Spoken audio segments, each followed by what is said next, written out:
With you. Chris Harris is joining me. He's a co-host today. We got Dave Thomas coming up. Rider news from Rider Camp. Interesting news when it comes to running backs that were taking first-team reps today. David's going to join us on that. Tough news for the Riders. Came down late yesterday. Sean Bain Jr. out for the season. I want to say Coulson broke that on the Sportscage yesterday with about 15 minutes left on the show.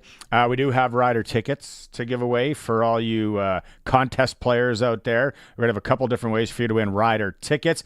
The NHL season has started in North America. It is underway right now. Seattle is hosting St. Louis. They're 0-0 in the first period of play.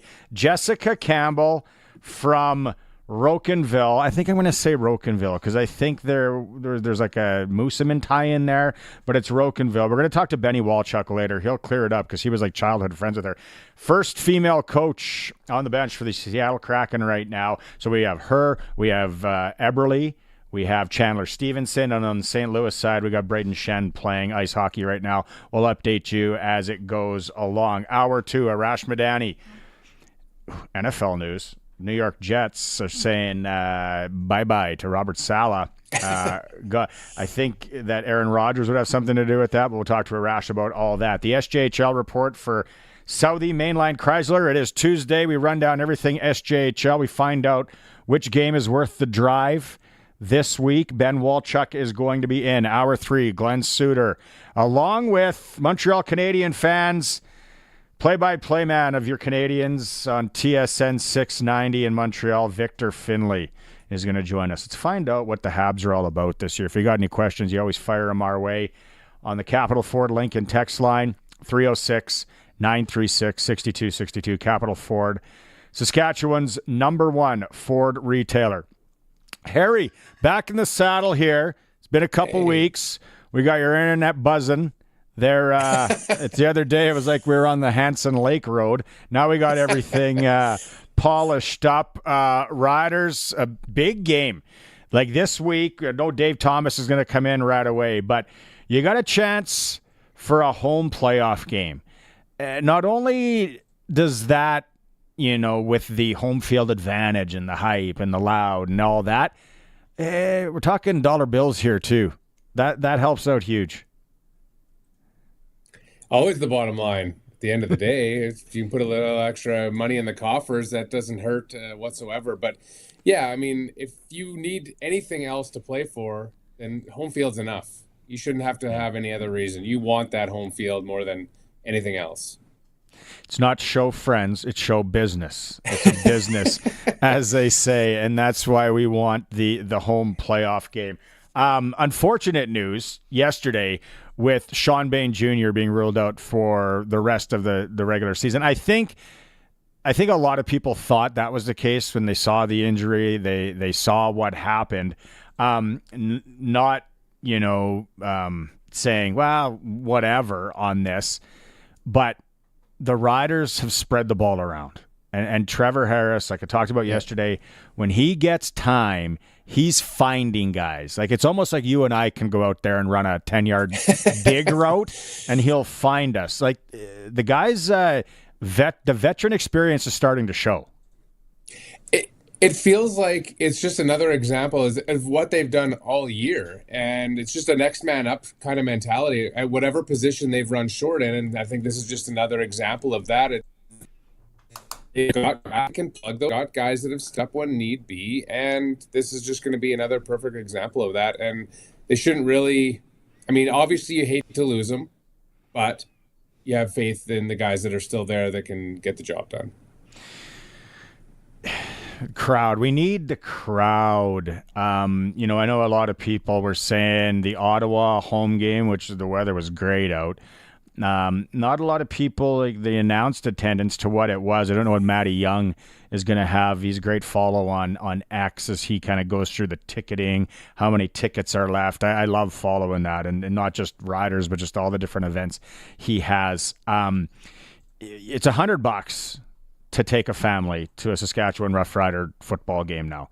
Like $100. Like I went to a sandwich establishment with the kids last week, and I was 3/4 of that, and I'm like, there's nothing here. We ate. It took 8 minutes. So $100, get in that atmosphere. It's going to feel, the old adage, it's going to feel like a playoff game. It is. Yeah. Well, it's funny because we talked about this, I feel like a month ago, where we said I was actually even longer than that. I'd say 6 weeks ago. If fans can't get on board for games like this, what are we waiting for? What are we even doing here? Yeah. Like, there's no excuse for this province, that community, not to get on board with this much on the line, with this quality of an opponent, for that crowd in that place not to be rocking. It just, I don't know what you do. If you're the Riders organization and you're still not drawing enough, you've got to start just really scratching your noodle and saying, what do we got to do? They've tried. They made it affordable.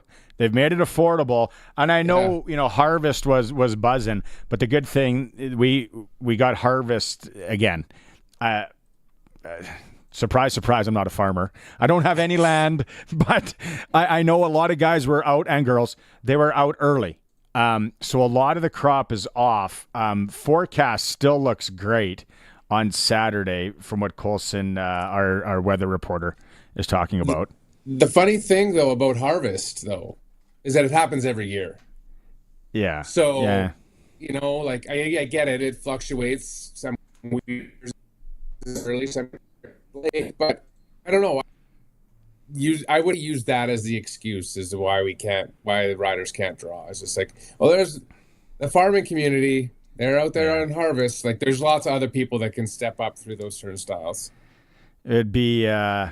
Yeah, it's going to be real interesting. Okay, so we have tickets out there to give away. So we are playing SaskTel Pick the Score. Somebody's already jumped in the queue. I love it. If we could give this person 2 entries, we would. We are doing Pick the Score. What is the score Saturday? Riders and BC Lions. It is for SaskTel. We'll award 2 tickets from everybody in the Wheel of Winning today. And then if you're picked and you're closest to after that, you got a chance to win a $200 SaskTel gift card, courtesy of our friends from SaskTel. We do have some audio today. Is Dave coming by? Dave around? Dave anywhere near? No, not Dave's here. Okay, can we bring him up? Dave was at practice today. I almost ran Dave a hat down here. It was the sun, how it's setting now to where Dave sits in the stadium. It was right in his eyes. It was like the Red Menace. Hey, there he is, Dave. Okay, so we're watching practice, and I go, okay, what are we seeing? Where's AJ Ouellette? And you say, he's been taking first-team reps. Yes, he was. And it was very interesting because AJ Ouellette, this is the first game he's eligible to come off the 6-game injured list once again. So AJ Ouellette was there. Frankie Hickson was there. And then all of a sudden, here comes Raquel Armstead. So there are 3 running backs that are ready to take reps.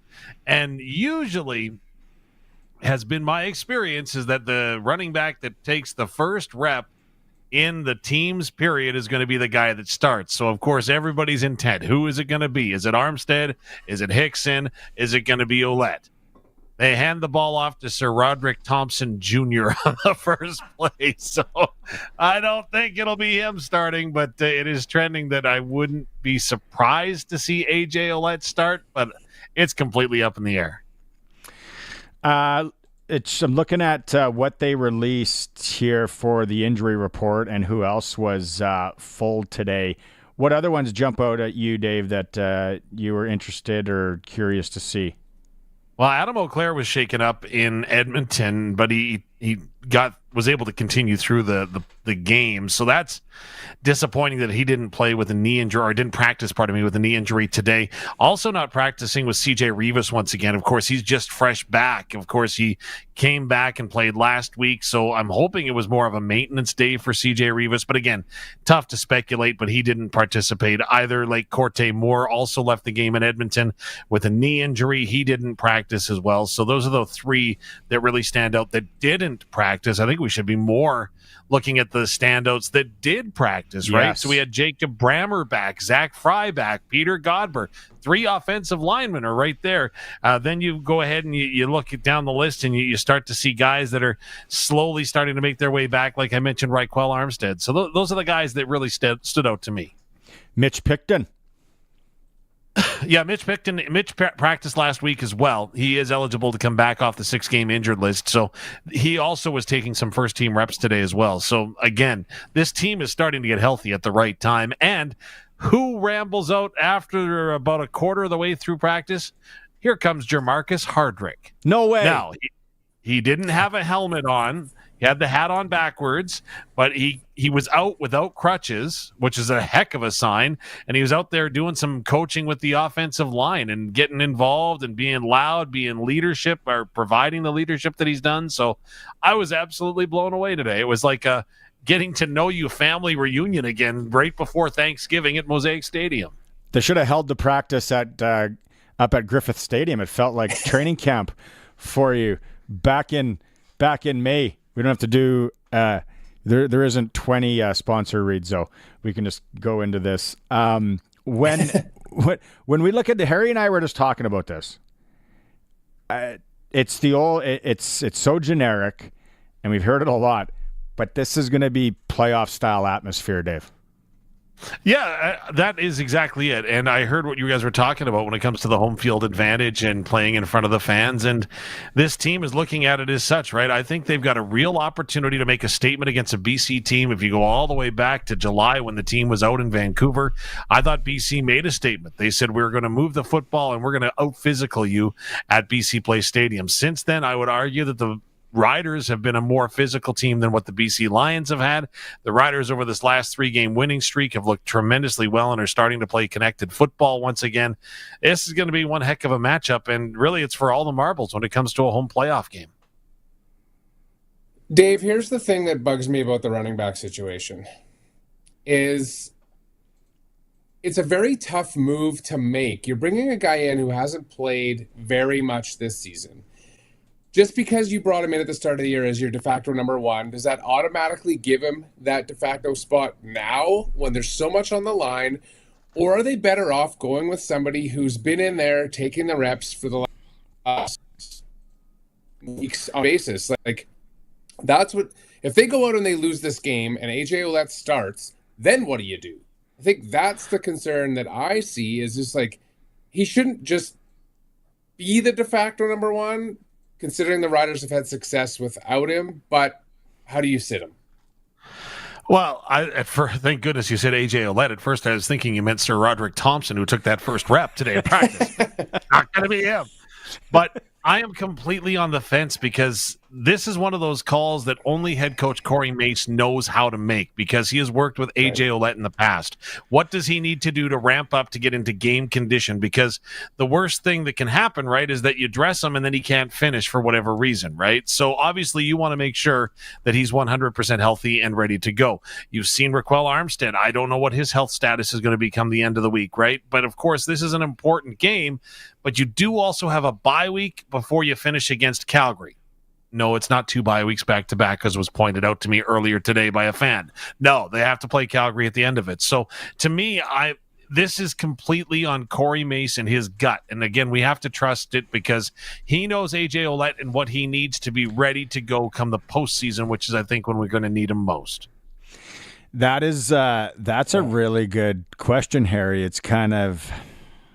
Well, I mean, if Ouellette goes out there and lays an egg and they go in the second half with Hickson or Armstead, and they're playing from behind, then all the speculation is going to be like, well, why didn't we go with Hickson or Armstead to start with? And so, I don't know, it's almost a damn you do, damn you don't kind of situation. I wouldn't want Corey Mace's position because, I mean, running back is an integral position on the field.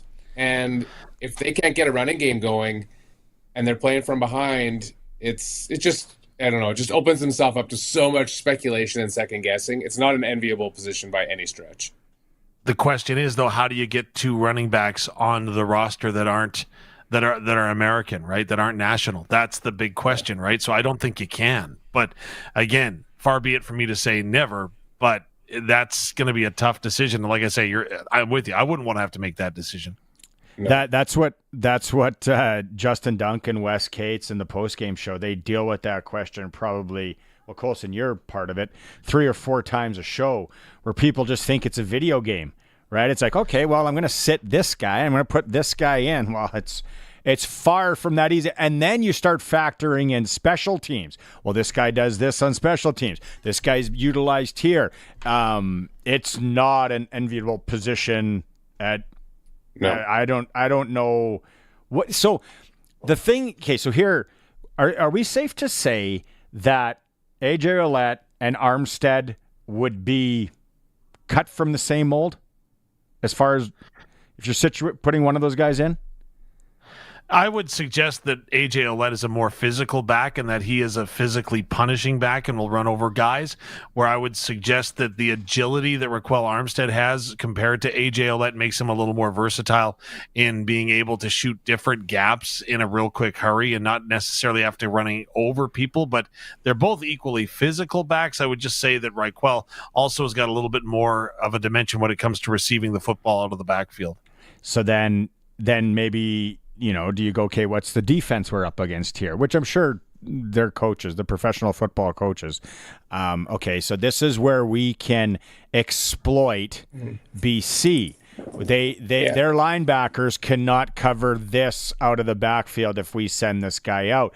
Or, you know what, they will shut down, even as physical as AJ is, they will just put guys in the box and they'll shut that down, which then we're going to, do you want to kick yourself later and go, well, damn, only if we would have been able to run that, out of the backfield, that's what they gave us. And that's probably the juggling act right now, more so than any other game this year, because if you do have Armstead available for the game, but Dave, like you said, when we were talking in the production meeting, there's a lot of gamesmanship. There's a lot of the cards, vest, chest, okay, just like you said, with the first run of the game, right? It's there might be some, maybe Armstead is not even, ready to go.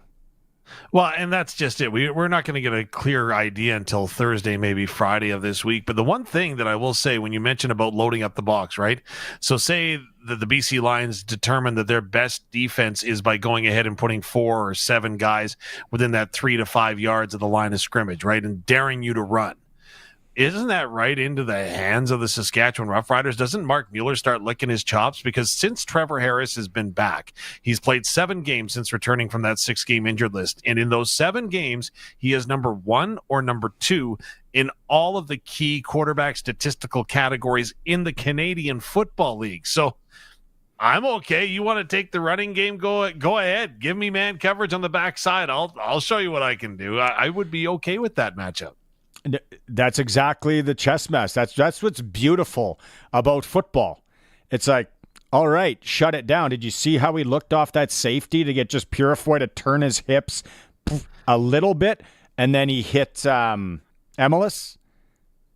Right? Yeah, like that's what it's okay. Yeah. And you see it in every level of football. You don't even have to go to the look of the NFL. You can go to high school football. It's probably high school football is where you see it the most, and it's more evident, where it's like, well, that team from whatever school, you can't run on them, and then all of a sudden the playoffs, and you got these coaches that have sat there and studied and looked at it, and then it's like, oh, look at this swing pass, oh, look at this screen, or yeah, like you said, man coverage going deep, like the foot. That's what I absolutely. Well, Harry, you know this. I just love that about football and the game within the game and the little chess match that you can play. And I think, well, Harry, like we were talking about, well, the Riders, you put Harris back there with how he's looked, he'll sling it around. Yeah, I mean, it comes down to the ability to make adjustments on the fly. Who can change and adapt as from minute to minute, quarter to quarter, better? Yeah. One thing, Dave, when we talked about like special teams too, like I think that it's a lot of times in any football, it goes overlooked, right? There's a lot that goes on to special teams, and the Riders, we're not talking about it really one way or the other. That's a good thing when it comes to football. Absolutely. The less you talk about special teams, the better. But we actually were talking a little bit with Coach today about Adam Korsak and just the way that he's been able to punt the football and place it, right, and not allow for the big return. And that's been sensational, a huge part of the Roughriders special teams game, return game. Well, again, that's what everybody's doing to Mario Alfred. And like I said last week, the numbers were about 6 to 7 yards off the punting average that each team was going in to try to go ahead and make sure that they hemmed Mario Alfred in. And like you say, Brett Lawther, 100th game. Again, the guy has been lights out since the night that he'd like to forget in July against Montreal. We got I don't really understand the question here, but I'm going to from Keith. Hi, That's guys. not unusual. Welcome to the show. Hey. Did you? He asked. Did you see the stop sign? No. Hi, guys. How about this? Williams or Henderson? Okay, so that's obviously meaning, is it going to be Deontay Williams that'll come back off suspension, or Amari Henderson? Amari Henderson, yeah. That would play at the corner spot. And Amari wasn't on the field today. He was sick. So, again, that's a good question. That's a good problem to have, right? As Amari Henderson has kind of been plugged in, and he had a bit of a slower start, I would submit, to the season just because he was nicked up in training camp, but then he started to find his legs. And let's not forget, he's the guy that punched the ball out and really salted the game away for the Saskatchewan Roughriders late in the fourth quarter in Edmonton on Saturday. So he's been making plays, so he's obviously made a statement and a case for him to play. But then Deontay Williams was playing terrific before he had that little brain lapse with 6 seconds to go against Ottawa and got suspended for a game. So again, it's a good problem to have, but again, it's a decision that's going to have to be made. Tracy chiming in, always chimes in. If AJ gets the holes at the O-line, has been opening the last few games, she'll do okay. But if the O-line doesn't open up the holes, it won't matter. Yes, that's exactly how the game works. Also, I think he's better at helping protect Harris while he's in the pocket. And that goes to Dave, and that's a really good point, Tracy. That goes to where Coach Mace is going to know this better than anyone.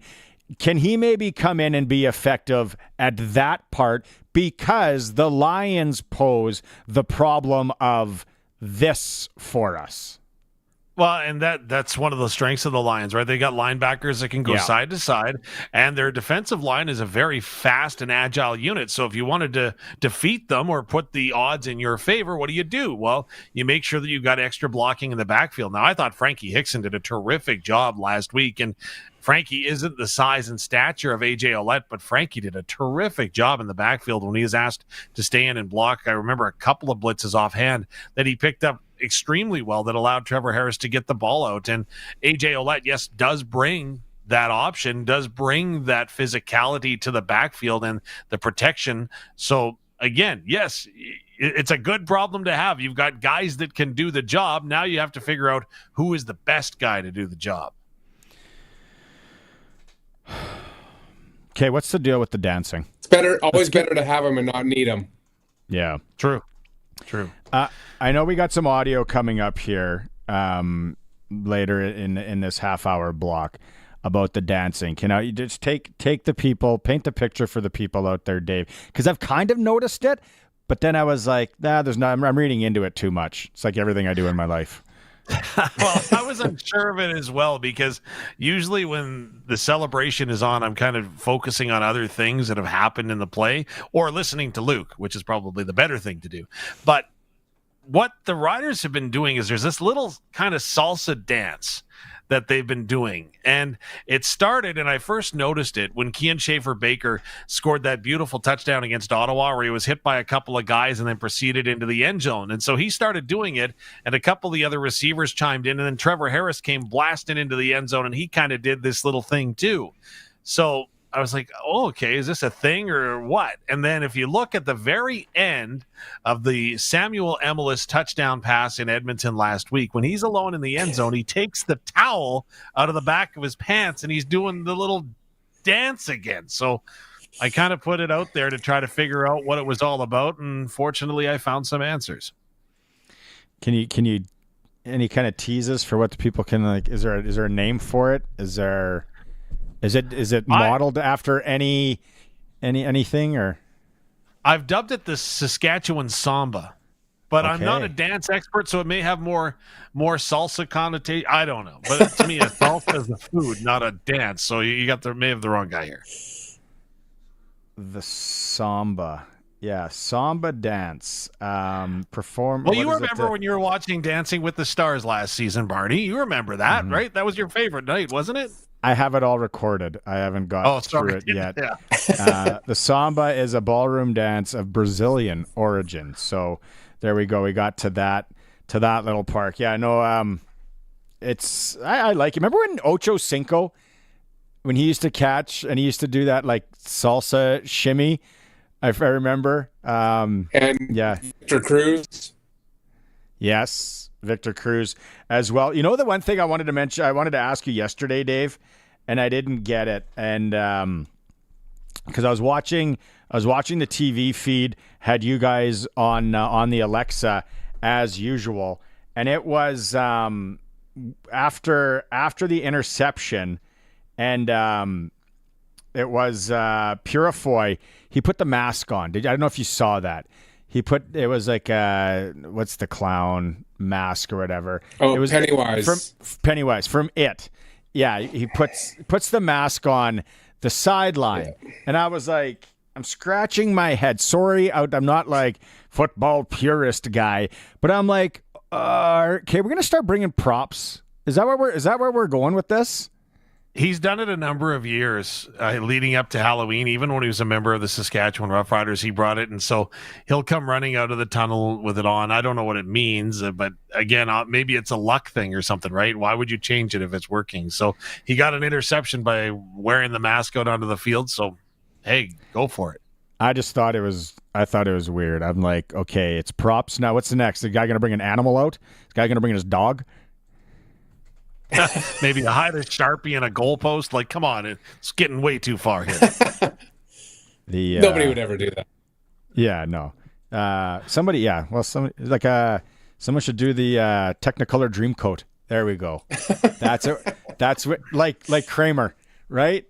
Walk out with that bad boy right there. Okay, so we're going to get this. Dave teed it up. We're going to have this audio here talking about the dance after the break, because we're going to hear it from Coach Mace along with Kian Schaefer-Baker and all that. All right, Dave, another good one today. You have yourself a good evening. Ice hockey starting, professional north of Jessica Campbell coaching right now. Yeah. With Seattle, that's a pretty big day. It's 2-0 Seattle. Vince Dunn scored. Used to own a car dealership, I think, up in Prince Albert. And then it doesn't have the second goal scorer. And isn't Jordan Eberle the new captain? I believe he was named captain. Colson brought that up today. Jordan Eberle is captain of the Seattle Kraken. And also, let's not forget, Chandler Stevenson is there now. Signed not a bad hockey player. Big fat contract, so he's Tolvanen. What's that? Tolvanen's your second goal scorer. Oh, okay. There we go. Way to be up on it. Tolvanen. If you got him in the pool, you're in luck. The Kenniston Super Draft. We're going to be talking about that here as we go along in the weeks. Okay, Dave, watch some hockey tonight, and or maybe baseball, whatever you got. Try and find a Technicolor Dreamcoat. Well, I may come over to your place and get you caught up on Dancing with the Stars. You never know. It's a Tuesday. Let's get crazy. Dave and Barney do the samba. Oh, yoy. With two Shakira, my hips don't lie. Right on, but see, she doesn't know it, but I had a crush on her once. Harry knows this story. Oh my gosh. She does not True know story. that, though. She doesn't know it. See you on the Sports Cage. If you're having fun watching the stream with us at sportscage.com, or as always, we are on 620 CKRM. The all-new Sports Cage is brought to you by Sherwood Co-op Liquor Stores. Now open in Harbor Landing and Rochdale Boulevard. This Turkey Alert is brought to you by Sherwood Co-op Food Stores. Thanksgiving will soon be here. We hope you'll be surrounded by family and an amazing Thanksgiving feast. And if you forgot anything at all, Cranberry sauce. People always forget the cranberry sauce. we're here to help. From all of our families at Sherwood Co-op to our owners around the dinner table, happy Thanksgiving. We are members. We are owners. We are Sherwood Co-op. Can someone please pass the stuffing? Your Co-op Grow team are your local experts because we live here too. Our agronomic specialists stay up to date with the latest research and technology to help support your entire farm operation. Talk to our team for advice tailored to your farm's needs. We have recommendations to help you optimize your crop yield and quality while enhancing the health of your land. Co-op, we're all growing together. Here for your farm, here for your family. Learn more at coop.crs/farm. Freeze Tallman wants you to get her done before winter. They can save you time and hassle by delivering your building materials directly to your home or cottage. They have brown treated lumber, composite decking, aluminum railing, fencing, landscaping material, everything you need to finish your outdoor building projects before snow falls. Visit freezetallman.com or see them in Regina or Fort Capel. Freeze Tallman. Let's get you building. Welcome, one and all, to the greatest auto sale at Capital GMC. Prepare to be amazed by our weekly Ringmaster specials. Early year-end clearance prices that can be found nowhere else in the world. Gaze at the amazing cash for clunkers. Get a minimum $3,000 for your trade, guaranteed. Bring the entire family for food, games, and your shot at winning thousands in spectacular prizes. Hurry, hurry, hurry. It's the greatest auto sale at Capital GMC. The all-new Sports Cage is live streaming from our Century Studios in downtown Regina. Watch now at sportscage.com. Be part of the show by texting 306-936-6262. 620 CKRM. Welcome back to the all-new Sports Cage on this Tuesday for Saskatchewan Lotteries. Like we said, NHL season's underway. 2-0 Seattle on top of St. Louis. Elsewhere this evening, Boston and Florida, they're raising the banner. They're handing out rings in Florida. And then Chicago and Utah this evening. Very curious to see the rink in Utah, the atmosphere, the hype, if we will be able to kind of get an idea of that through the television lens. I'm not sure. Locally, hockey-wise, if you're around the Brandon area, if you're in the southeastern corner of the province, I guess, or even into Manitoba, shout out to all our Manitoba listeners who text in. Everett, Landon DuPont, who is in town taking on the Regina Pats here tomorrow night. He is in Everett this evening, in Brandon this evening with the Everett Silvertips. You can go watch that. Vancouver's in Red Deer, and PG hosting Portland. SJHL. We do have Benny Walchuk coming up for our Southie Mainline Chrysler SJHL report a little bit later in the show. We do have 3 games in the SJ tonight.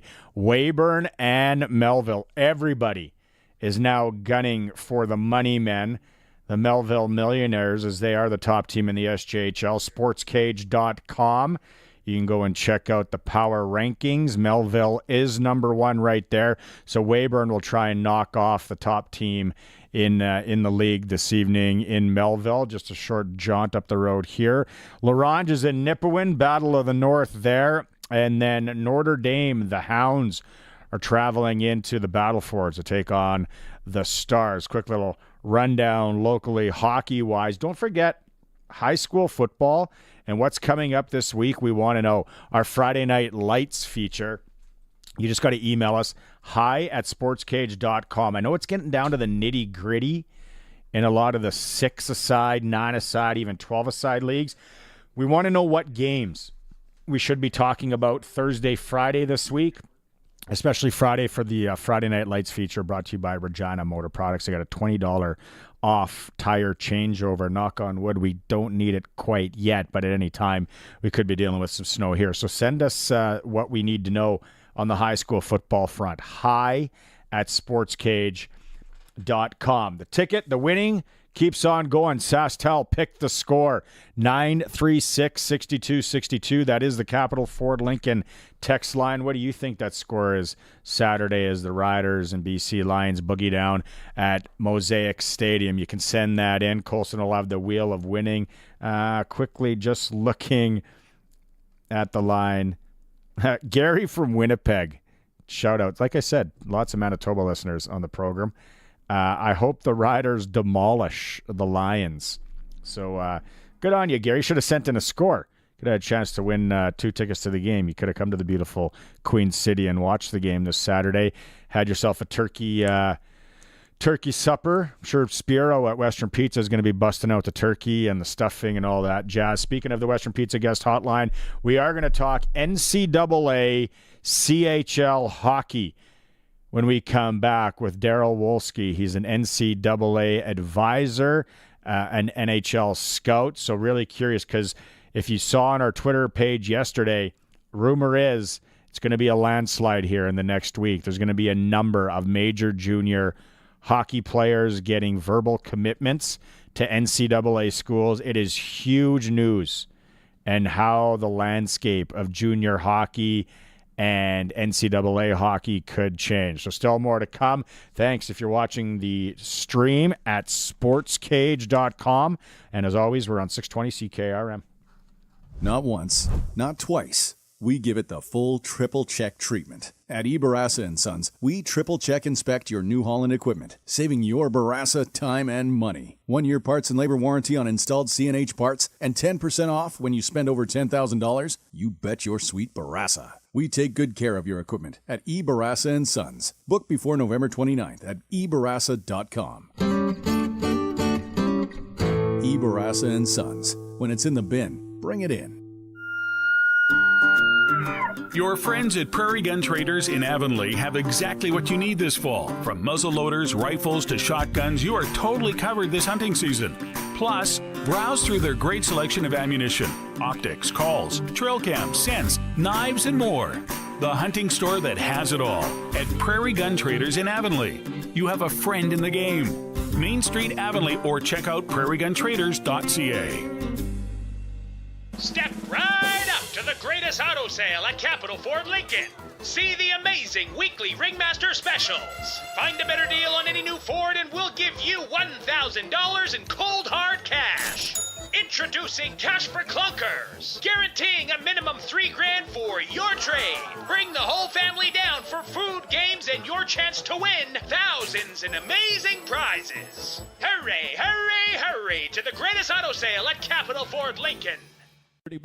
Get the farm equipment you need at upcoming Ritchie Brothers farm sales this fall. Ritchie Brothers is hosting close to 20 farm auctions between October 9th and December 12th. For the latest auction schedule, visit rbauction.com. Choose from hundreds of farm equipment items, including combines, tractors, trucks, headers, trailers, farmland, and much more. Register for free, then bid online at rbauction.com. The all-new Sportscage continues. You can watch our live stream at sportscage.com and always on the radio. Saskatchewan's voice for local sports, 620 CKRM. We do have Coach Mace, Key and Schaefer Baker audio coming up momentarily here on the all-new Sportscage, but we are going to talk about the NCAA CHL hockey route story that's been going just absolutely crazy over the last few weeks, ever since Braxton Whitehead of the Regina Pats came out and said, I got a verbal commitment. ASU Sun Devils. Harry, it's been a while since we've talked about this, you and I, but pretty interesting, right? Like the landscape and the scope of how this can change a lot of junior hockey. When I was thinking about it today, my mind just went in about 18 different directions on the impact that this could have in so many different leagues, down so many different avenues. And I don't know if all the leagues are ready for the ramifications that and the fallout that could come as a result of this if this is put into place. Yeah. I saw a tweet earlier this week, and it was from Daryl Wolski, and I thought, well, we should bring him on because it was just some of the questions he was asking. Let's go out on the Western Pizza guest hotline, all the perfect amount of toppings on a pizza that you need and the Greek food you love, like souvlaki, ribs, and salads. Call your local Western Pizza today. Daryl, it's something that's kind of taken on obviously a life of its own. I figured with a son that's 13, first year Bantam right now, and just so many guys in the demographic that they're playing, or kids are now at college, or kids now in the Western League here or SJHL. I knew it was going to come at some point. I just don't know if I was ready for what Braxton Whitehead came out with and how that went down. As a guy that's very tied in to NCAA and with what you do with your line of work, I guess where are you standing on this? And are you expecting, like I said, the massive landslide to come here at any moment? Well, I think what I said on Twitter is what I still believe. And I know some people kind of question what I said on Twitter, but I still believe there's some really important factors. Like I said, you can go play 10. I just use Regina Pats as an example. Say you're, and maybe a really bad example is Cole Temple, who's a 2007 from Brandon, playing for the Pats, and maybe Cole Temple all of a sudden doesn't like playing for the Pats, doesn't like the WHL. Well, and I mean, I'm using Cole as an example. I know his family very well. So, if I was to go ask his dad, say, hey, do you guys have the money? Do you guys have the money to go play NCAA? Does he have the grades to play NCAA? Those are important factors that people think it's just about hockey talent and you're in the door. Well, no, it's because here's the thing. Like, say if you go to Boston College, like people don't realize you go to like a big school like a Boston, a Michigan, a Denver. Those are all, and I'm not talking Canadian money. It's American money, $60,000 to $70,000 a year. The Western Hockey League Education Fund isn't going to give some guy $240,000 to go to Boston College. That's just not happening. And so, and the thing is, they'll say, well, if the player's good enough, they'll find money for him. Well, the scholarships are already gobbled up. Each team's allowed 8 teams full ride scholarships. If they have nothing left, well, now a guy's basically coming in like a walk-on, and he's paying 100% rack rate. Like at a hotel, when let's say the rack rate's $320 for a room, you're paying $35,000, $40,000, $50,000 for education. Now that's just one thing. Now the money. Now, are you academically, are you over a 3.0 GPA? Normally speaking, if you're below a 3.0, unless you're playing basketball or football, and I don't care what anybody says, if you're Bronny James and those guys like that, it doesn't matter what your grades are in those sports. You can have any grades. But in hockey, they don't have the same privilege that those big NCAA sports do. So do you have the grades? Do you have the money? And number 3 is, do you have the talent? Just because you played 10 games for Regina Pats doesn't mean you're good enough to play for the University of North Dakota. Wow, that's a whole other way to look at it, because you said it's 18 schollies that each school has. Is that what you said, Daryl? In Division I NCAA hockey, they have 18 to divide. So maybe they get like 10 full rides to the Macklin Celebrinis and to the the Josh Morrisseys and the Connor Hellebucks. Sorry, I'm going to use a couple Winnipeg Jets there. So those guys will get full rides. But then, so out of those, so normally teams are going to carry 25 players. Like they're normally carrying 8 or 9 D. They're normally carrying 3 goalies for sure and 15 defensemen. So now they have roughly 15 players, and it's like slicing up a pizza. By the way, I miss Western Pizza. We don't have it in Manitoba, by the way. Just a little plug for your sponsor. And so you have 15. You have 15 players roughly to divide 8 scholarships over. So some guy's going to get 75%, some guy's going to get 50%, some guy's going to get 10. I've had guys that went to Minnesota Duluth in their first year. They've got 10% scholarship, and then the following year, a couple of guys turn pro. It frees up more money. It frees up more scholarship money. These teams, they'll spend all their 18 full scholarships. It's not advantageous for them to kind of bank it up or save it for the future. So But going back to it, will this say, this guy going to Arizona State, how much is he paying to go there? And, not everybody can write these checks for $30, $40, $50, $60, $70,000 US. Not everybody can write that check. It's not like going to play for U of R or U of M and U Sports. That's a whole new subject as well there. So you go to U of M, U of R, maybe it's 15 grand Canadian. Big deal. Lots of good local guys like Mark Schneider, Sanford King, a lot of those guys that played in Western Hockey League went to U of R, and they've got great careers after the fact of being at U of R. I think that's the beauty of U Sports and those games. But now U Sports, they're going to get kicked in the where, because now if a guy who's being, say, recruited as a 20-year-old, say he's a 20-year-old playing for the Brown Wheat Kings, let's say Scott Glennie for the fun of it, he's being recruited, he's going to go, do I go to North Dakota or do I go to University of Manitoba? Well, University of Manitoba, you suck. You've had like 3 wins in 2 years. I'm going to go to where it's going to be fun. And that's, as a player and as an advisor, that's what I wanted to say for these guys. If they have no chance of playing pro hockey, you want to go somewhere where at least you're going to have some fun. You're going to have fun at North Dakota. You're going to have fun at Arizona State. You're having no fun at University of Manitoba. That's just the fact. Sorry, that's just the facts. You know what I mean? Hey, I love it. It's no different than saying if you have a choice as a free agent in the NHL to play in Winnipeg or South Florida, South Florida is a little bit more attractive. Plus tax-wise too, right? So all of a sudden the tax is coming to it too. You know what? Honestly, I think Miami sucks, but that's just me. I can't handle humidity in Miami, but I get it. Like if you're going to play in a place, you want to play in Vegas, you want to play in Miami, or do you want to play in Winnipeg and live in Transcona? Yeah, probably not that sexy. So, Daryl, with anything that's this big, that has this far-reaching implications across so many different leagues and businesses, who do you see coming out as the winner in this and the loser? Because there's always winners and losers. Who has the most to gain and who has the most to lose? Well, the biggest loser is going to be U Sports, sadly.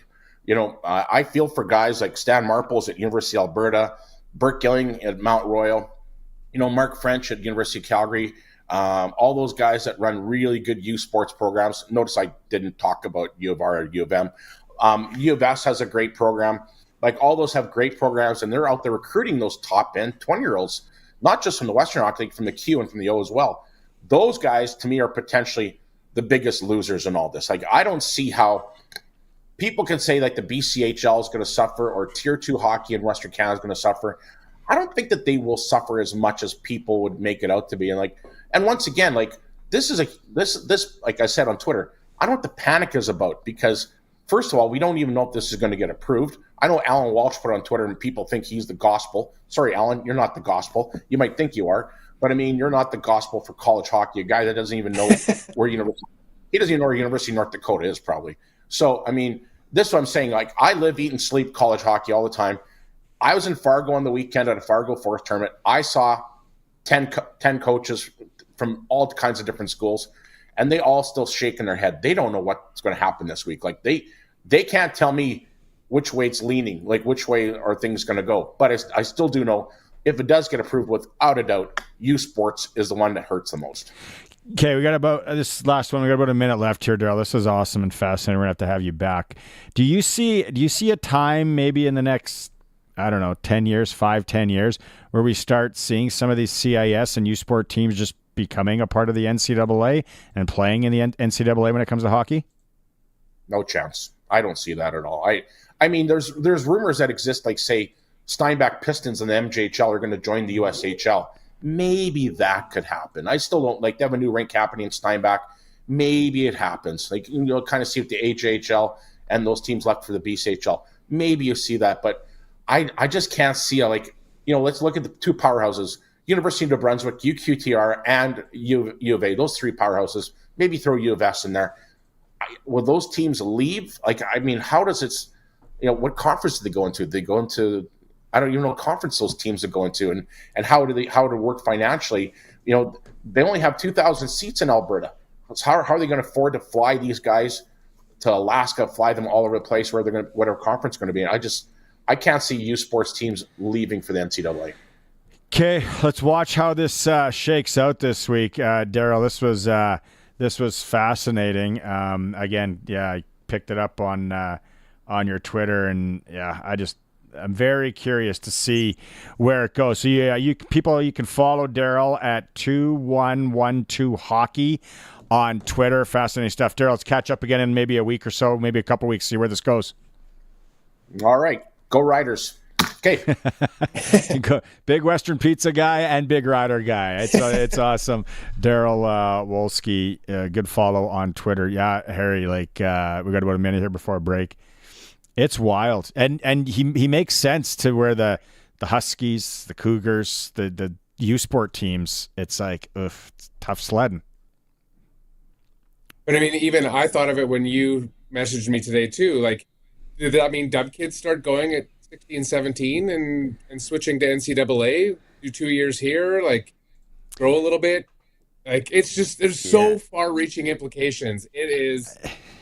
Yeah, I don't think anyone really knows, but if you the way I see it, it's like the Western League, the CHL becomes a real 16, 17, maybe the odd 18-year-old kid. And then after that, it's NCAA. But then to Daryl's point, it's not as easy to just say, hey, I got a full ride. I'm going to play hockey in Denver. It's like, well, Chikai, no, we're going to give you a partial. And mom and dad need to come up with 60, 30 grand Americano, which is, now you're adding another 30% on that, and it's like, it's a lot of dough. We also throw in Div 2 and Div 3 schools. Like, a lot. A lot to unpack there. That's an hour in the books right now. When we come back, Arash Madani, some news in the NFL. You're going to want to hear about what Rash has to say about that, plus the SJHL report. It's the all-new Sports Cage, streaming at sportscage.com and on 620 CKRM. Hey, Rider Nation, this is Dave Thomas, voice of your Saskatchewan Roughriders. Listen to this. How does a 50-50 payday sound? Sounds like a win to me. Huddle up to riders5050.ca, and you can purchase 50-50 tickets for every Rider game, home or away. You can even score quickly with the early bird prize. This week, it's a trip to Viva Las Vegas, and you'll be in for the massive weekly jackpots. Buy now at riders5050.ca and support amateur football in Saskatchewan. Sponsored by ISC. License LR 2426. Get the farm equipment you need at upcoming Ritchie Brothers farm sales this fall. Ritchie Brothers is hosting close to 20 farm auctions between October 9th and December 12th. For the latest auction schedule, visit rbauction.com. Choose from hundreds of farm equipment items, including combines, tractors, trucks, headers, trailers, farmland, and much more. Register for free, then bid online at rbauction.com. Cal, what are you making? Making lawn signs. Just 10,267 to go. Grab a marker. You're not running again? Yep, running for Premier. Even Premier beef is stretching it. You're too tough and sinewy. That's what makes me such a good candidate, straight guy. Unlike Carla Chicken Peck, she says she's going to lower taxes and increase services, but she has no idea how she's going to pay for it. That's not true. And Scott Moo, he says he's going to lower taxes and increase services, but he has no idea how he's going to pay for it. That's the same thing. Exactly. That's why I'm running for office. I'm going to raise taxes and cut services. Cal, that's ridiculous. See, people are already starting to talk about me. Will you see my plan for dogs and cats? What's that? Everyone shops at Cowtown. That might be the smartest thing you've said. In town, out of town, for the best pet food for dogs and cats, it's gotta be Cowtown. Cowtown Canada on Facebook. Got any slogans? Don't axe the pet snacks. What you think? Well, it rhymes. Rider Nation lives on 620 CKRM. I'm Dave Thomas, voice of the Saskatchewan Roughriders. Saturday is game day as the Riders take on the BC Lions. Countdown to kickoff with Justin Dunk is at 2 p.m. Pre-game shows at 4. And kickoff with Luke Mullender and I is at 5. Saskatchewan Roughrider football on the Cooperators Roughrider Radio Network is brought to you by the Cooperators, SaskTel, and Unifor Locals 1S and 2S. Stream every minute of Rider football at sportscage.com. It's 4 o'clock. It's sunny and 25 degrees in Regina. I'm Corey Atkinson from the Harvard Media News Center with 620 CKRM News for Sherwood Co-op Liquor Store. Now open in Harbor Landing and on Rochdale Boulevard, and by Mercedes-Benz Regina for those who can. Mercedes-Benz-Regina.ca. Saskatchewan's NDP is promising to invest $1.1 billion in healthcare if it wins government on October 28th. Leader Carla Beck pledges to reduce wait times for treatment and recruit frontline health workers. She says the situation is critical, pointing to a briefing note from the Saskatchewan Government and General Employees Union. And it's up to all of us, every one of us in this province, to come together and put an end to this crisis in our healthcare system. Beck says she would work to retain the province's current healthcare workers before determining which areas need the most help. Saskatchewan residents can start booking their flu and COVID shots today. The Saskatchewan Health Authority says clinics are to start next Tuesday at multiple locations. Medical Health Officer Dr. Tanya Diener says everyone is encouraged to get their vaccines as soon as possible. She says getting immunized is crucial in the fight against respiratory illness. A national bird conservation organization says grassland habitat loss on the prairies has created a population crisis for dozens of species of birds. Birds Canada and Environment and Climate Change Canada outline what they call a crisis in a new report. It says that since 1970, birds living full or part-time in prairie grasslands have declined by 67%.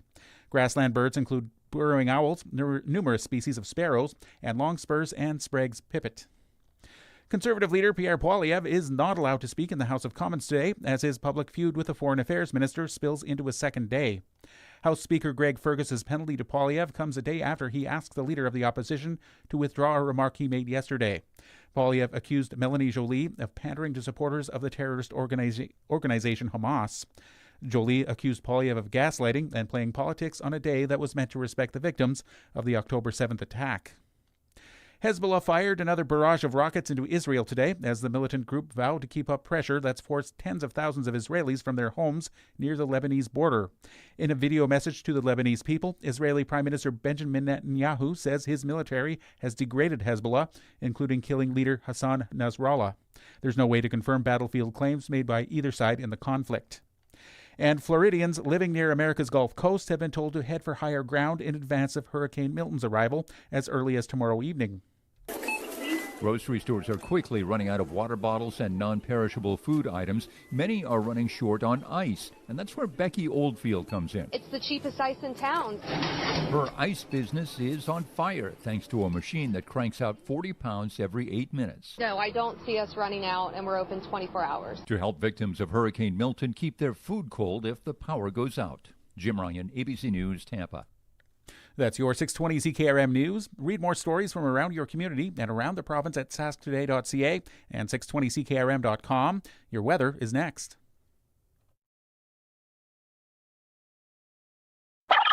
This Turkey Alert is brought to you by Sherwood Co-op Food Stores. Thanksgiving will soon be here. We hope you'll be surrounded by family and an amazing Thanksgiving feast. And if you forgot anything at all, cranberry sauce. People always forget the cranberry sauce. We're here to help. From all of our families at Sherwood Co-op to our owners around the dinner table. Happy Thanksgiving. We are members. We are owners. We are Sherwood Co-op. Can someone please pass the stuffing? The luxury of Mercedes-Benz has never been more within reach with the fall demo event at Mercedes-Benz Regina. Save up to $32,000 on select models like the luxurious EQE 350. Get the premium performance and elegance Mercedes-Benz is known for, but with unmatched value when you choose certified pre-owned. Take advantage of the opportunity to experience the Mercedes-Benz you've always dreamed of, without compromise. Book your test drive at Mercedes-Benz Regina. And now it's time for your 620 CKRM Precision Weather Forecast for Linex Regina. Serious protection, killer looks, 1865 Nicara Street, and brought to you by Wolf Industries, your truck repair specialists in Grenfell, servicing all sizes of trucks, SGI accredited. Tonight, clear with a low of 5. Tomorrow, mostly sunny and a high of 22. And on Thursday, partly sunny and a high of 17. At this hour in Moose Jaw, it's sunny, winds from the west at 24, and it's 26 degrees. Regina is sunny also, winds from the southwest at 21, and it's 25 degrees. For more local news that matters to you, subscribe to the daily newsletter at sasktoday.ca. When you want the best for your truck, you want Line-X. Your truck has withstood the harshest elements Saskatchewan has thrown at it. Rocks, gravel, rain, sleet, and snow, and left with no chips, no rust. Line-X protective coating keeps your truck's bed liners, rocker panels, and bumpers looking like brand new. Don't settle for Brand X. Go with Line-X. It's serious protection. Come see why everybody loves taking their truck to Line-X Regina for their rocker panels, bumpers, and more. Line-X. Make your truck complete. 1865 McCarra Street. Whether Smokey's after you or not, when you're on the road in your big rig, you're in a hurry to get to where you're going, and you need a part shop you can trust. Wolf Industries is the premium choice. They're your family-run truck mechanic shop with a full line of parts for big semis, with certified AC technicians for the hot summer. Stop in at their Grenfell location for all the parts and repairs you need. They're SGI accredited for safety inspections and have 24-hour emergency call-out. Wolf Industries, the best for your truck. 10-4. Broadcasting from Century Studios in downtown Regina, Harvard Media presents the all-new Sports Cage, where Saskatchewan comes to talk local sports. Brought to you by Sask Lotteries, bringing communities together. Sask Lottery products fund over 12,000 sports, culture, and recreation groups across Saskatchewan. Be a part of the show. Call 1-866-767-0620 or text 306-936-6262. The all-new Sports Cage. Streaming at sportscage.com and on the radio at 620 CKRM. Hour 2 of the program. A lot to get to coming up. We have the SJHL report with our friend Benny Walchuk. There are 3 games in the SJ this evening. Weyburn, Melville, LA in Nipawin, also known as L'Orange, and Notre Dame's in the Battlefords. 2-1. Seattle Kraken up on the St. Louis Blues as we speak right now. Pick the score. Everybody today going heavy Riders.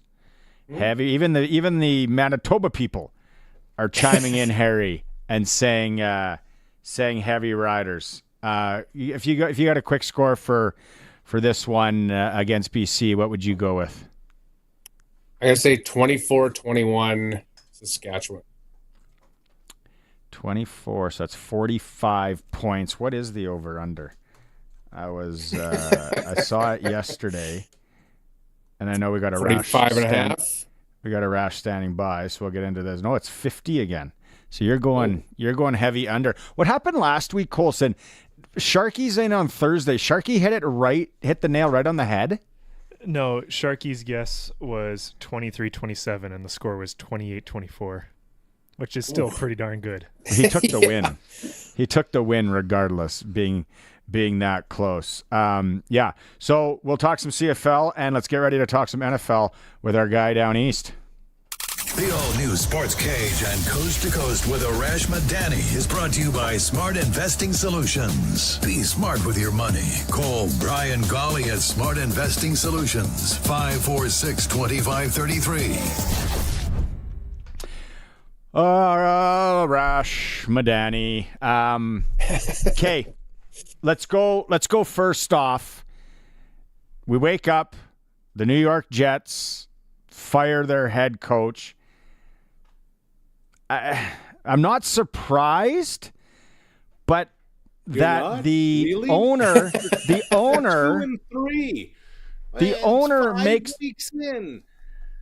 The owner makes the call on this. No, you know what? Aaron Rodgers' body language just screams doucher. Like he seems like an absolute he seems like an absolute prick out there. And I would hate to be his head coach.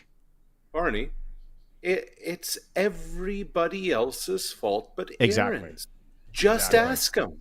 Exactly. The eye rolling, the arms up in the air. It's funny he didn't do that when he threw the pick six. It's funny he didn't do that when on the last play of the game he threw an interception.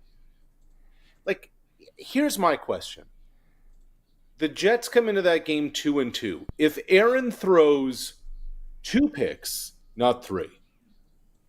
If the Jets, because of that, win the game, is Robert Saleh employed today?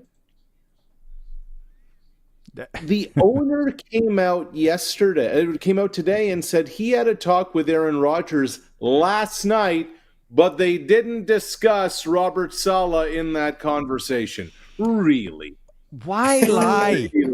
Why do we have to lie? Like, and I think it's, I guess businesses do it everywhere in the corporate world and all that. And it's like, can you just be upfront? Just tell me the way it is. Like, what are we lying about here? Okay, so, and I know like 3 diehard Jet fans that I haven't had a chance to reach out yet. But does this really change the Jets season? No, it doesn't. Because they have one of the worst offenses in football, which Rodgers' buddy Nathaniel Hackett is coordinating and play calling. They have one of the top defenses in the league, which, oh, by the way, Robert Saleh is a defensive guy. But this is what makes this whole thing intriguing, fellas. Like, you think about Jets coaches of the past who've been fired, and like terrible seasons. You go back to that idiot Adam Gase. Like, Woody Johnson didn't fire him until the end of the year when they were 2-14. When Todd Bowles was running that place, they were 4-12. End of the year, he gets gunned. Rex was 4-12 his last year. Herm Edwards was 2-14. Like, Woody Johnson has shown that he's always willing to let this thing play out. And at 2-3, we're making this decision when, oh, by the way, Woody Johnson won't pay Hassan Reddick, even though they traded draft capital to go get him. It's really like it just doesn't smell right. There has to be so much more here than meets the eye. Does this make it easier, more probable that they get Devontae Adams or less now? It's a good question. I don't know. Are they willing? What are they willing to give up? Robert Saleh. I'll give you Robert Saleh. By the way, how relieved is Robert Saleh? For the next 18 months, he's getting head coach money from the New York Jets, and he doesn't have to deal with this sideshow and gong show. Watch his hair grow back. He's going to look better. His skin's going to look better. Doesn't have to deal with Aaron Rodgers. Doesn't have to deal with Aaron Rodgers. What's the price for Devontae Adams? It's at least a 2, probably more. Are the Jets willing to part ways with that? If you're going to fire a coach at 2-3, you're saying we have to win this year. It's win or bust. So if that's the case, who cares about a second-round pick? No, definitely. Whatever's in the cupboard. Go ahead, Harry. Sorry. Is there anybody on the face of the earth today, speaking of the air smelling better, food tasting better, than Sam Darnold? Does he not just wake up this morning and hit that floor and be like, today is going to be another great day? Well, I mean, look, it's the first day of his bye week, and look what happened.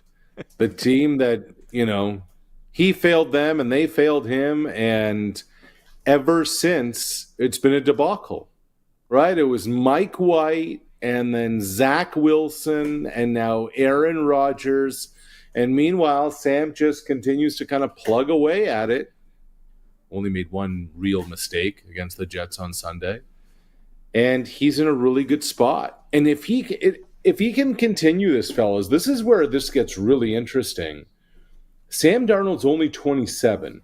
When he was drafted in that 2018 draft, he was the youngest player in the league. If Sam Darnold continues down this road for another, I don't know, even 8 more games, 8 of the remaining 12, and who knows what happens in the playoffs, what's the contract that a 27-year-old free agent named Sam Darnold gets this offseason?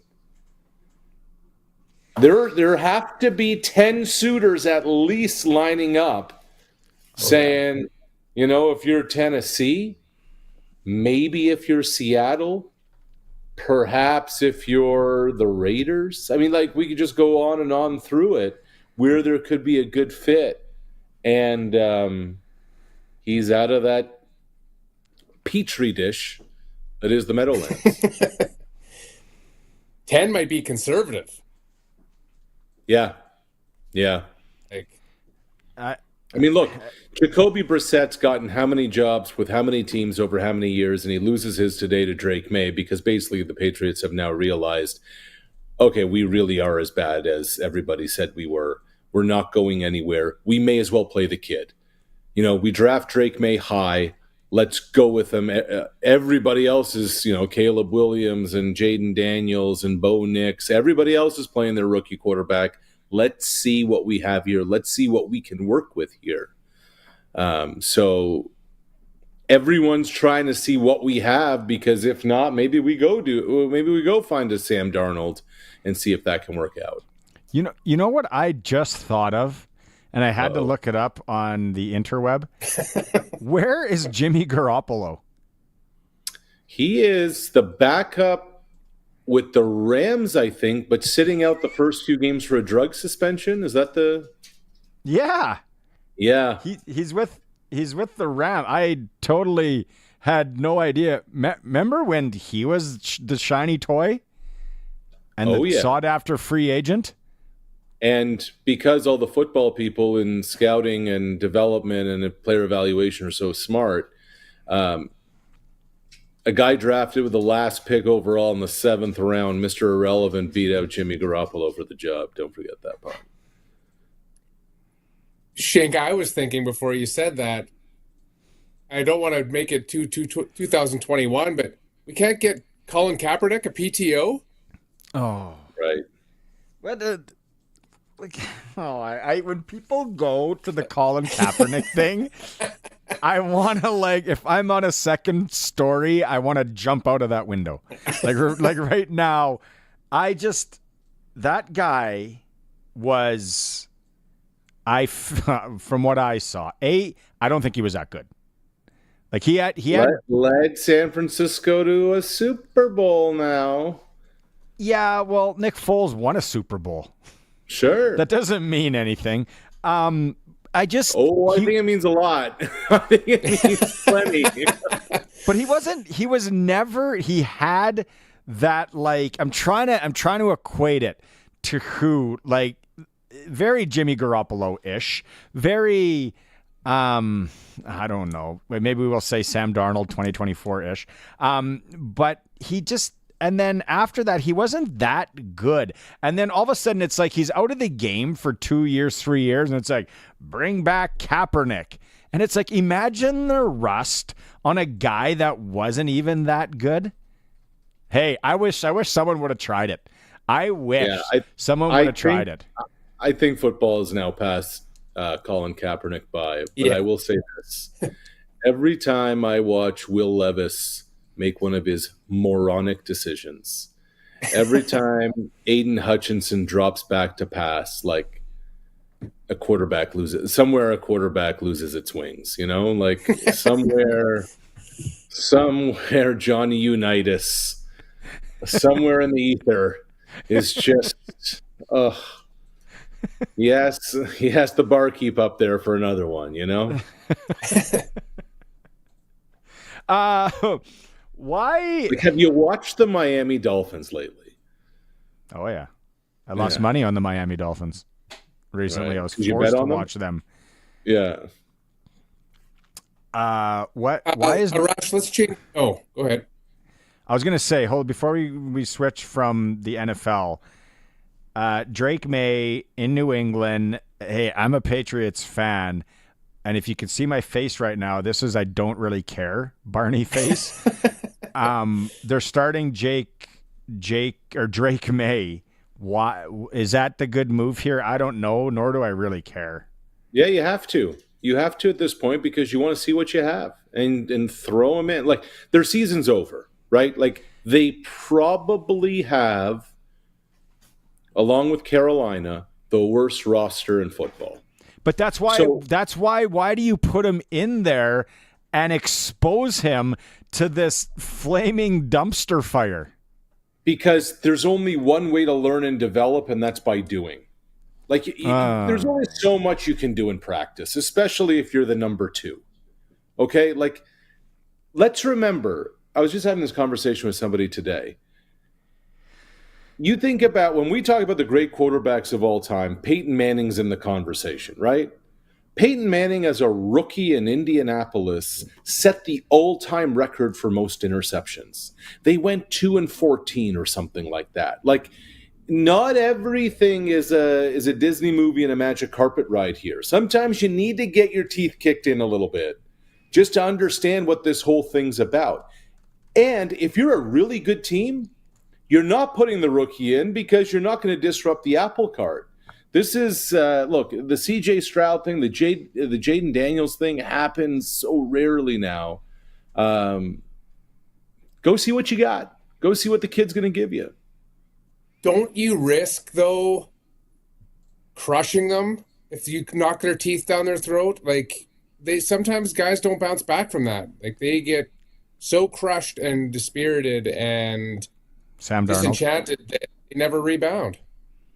Well, if you can't, then you're probably in the wrong business. Right? I mean, Troy Aikman went 1-15 as a rookie. Look, there's a reason Drake May was taken 3rd overall. It's because his team was the 3rd worst team in football. I just don't. I feel like Drake May is not Troy Aikman or Peyton Manning. He's more Kyle Caleb Orton. Williams went 1, and Jaden Daniels goes 2, and they're playing. Like, you only have really 3.5 years to make an evaluation. Not even, because you have to make a decision at the end of year 3 whether or not you're going to give that quarterback or give your first-round pick the guaranteed 5th year. So you have 3 years to make a decision. Your body of work and your sample size has to be based on that. So when are you going to start that? When are you going to start that clock? Because it's ticking already. Year 2, at least 2, maybe into 2. I'm trying to think. So, like, who are the famous ones that had to sit and wait? And mind you, he's watching Jacoby Brissett. He's not watching it be great, but we got Mahomes. Yeah. We have Jordan Love, Aaron Rodgers. Aaron Rodgers. Yeah. Jordan Love. Green Bay seems to do it right. Can we call Green Bay? Do you have a book that we can read on how to do this properly? Because, but it's I don't so know. Infuriating. It's so infuriating. Like, I'm a Vikings fan. Like, are we serious here? First they go Favre, Rodgers, Love. Now we're watching Rodgers implode and Devontae Adams implode. And meanwhile, these guys on this cow pasture in Wisconsin are just continuing to win football games. Like, it just drives me nuts. But yes, it kills me to say they're the model. They do it right. So five games in, everything's hunky-dory so far. But in Washington, is there not a little bit of RG3 syndrome watch going on here? Like, too fast, too soon, burn bright, and then they're kind of like, we've seen this story before? Yeah, but I mean, RG3 was on this trajectory until his knee shattered in a million pieces. You know? I mean, that was one of the worst ACLs.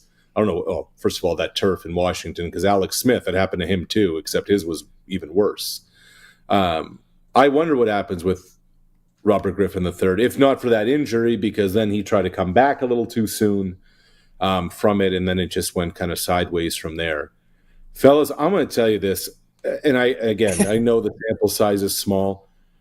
I cannot remember a rookie quarterback in professional football ever this poised, this polished as Jaden Daniels.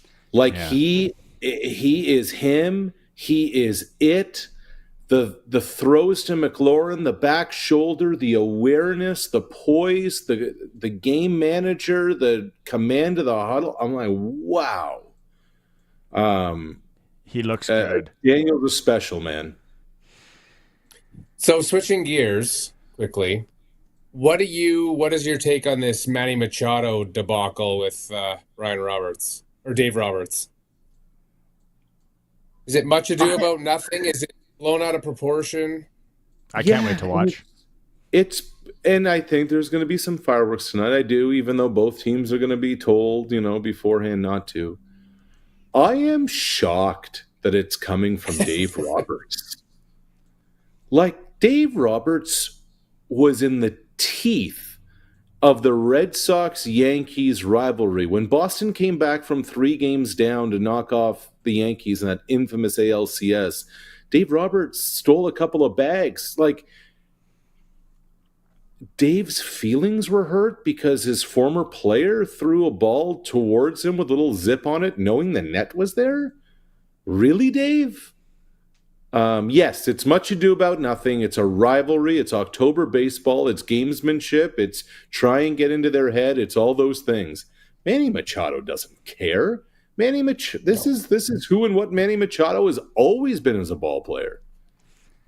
When you go, I talked. I don't know if I saw this on your socials or whatever.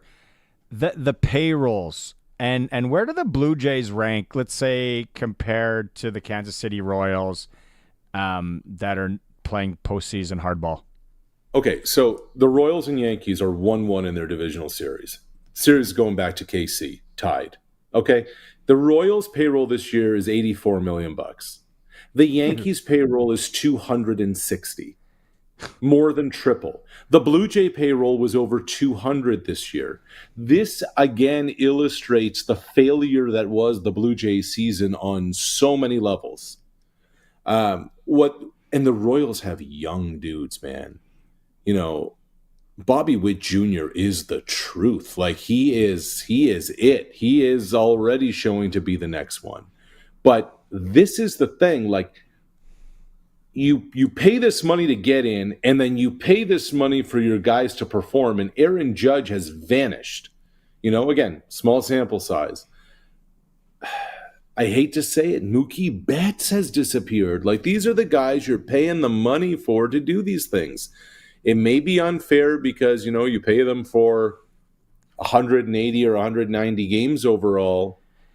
But this is as our pal John Gibbons would say, it's nut cutting time, and these guys aren't cutting it. I love rooting for the team that gets in under, budget.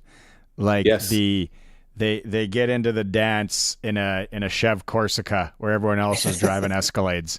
I absolutely love it. Kate, Shout lastly, out Corsica. How about that one? Hey, that was my high school. That was my high school ride right there. Sweet 6x9s, aftermarket 6x9s in that bad boy though. Arash.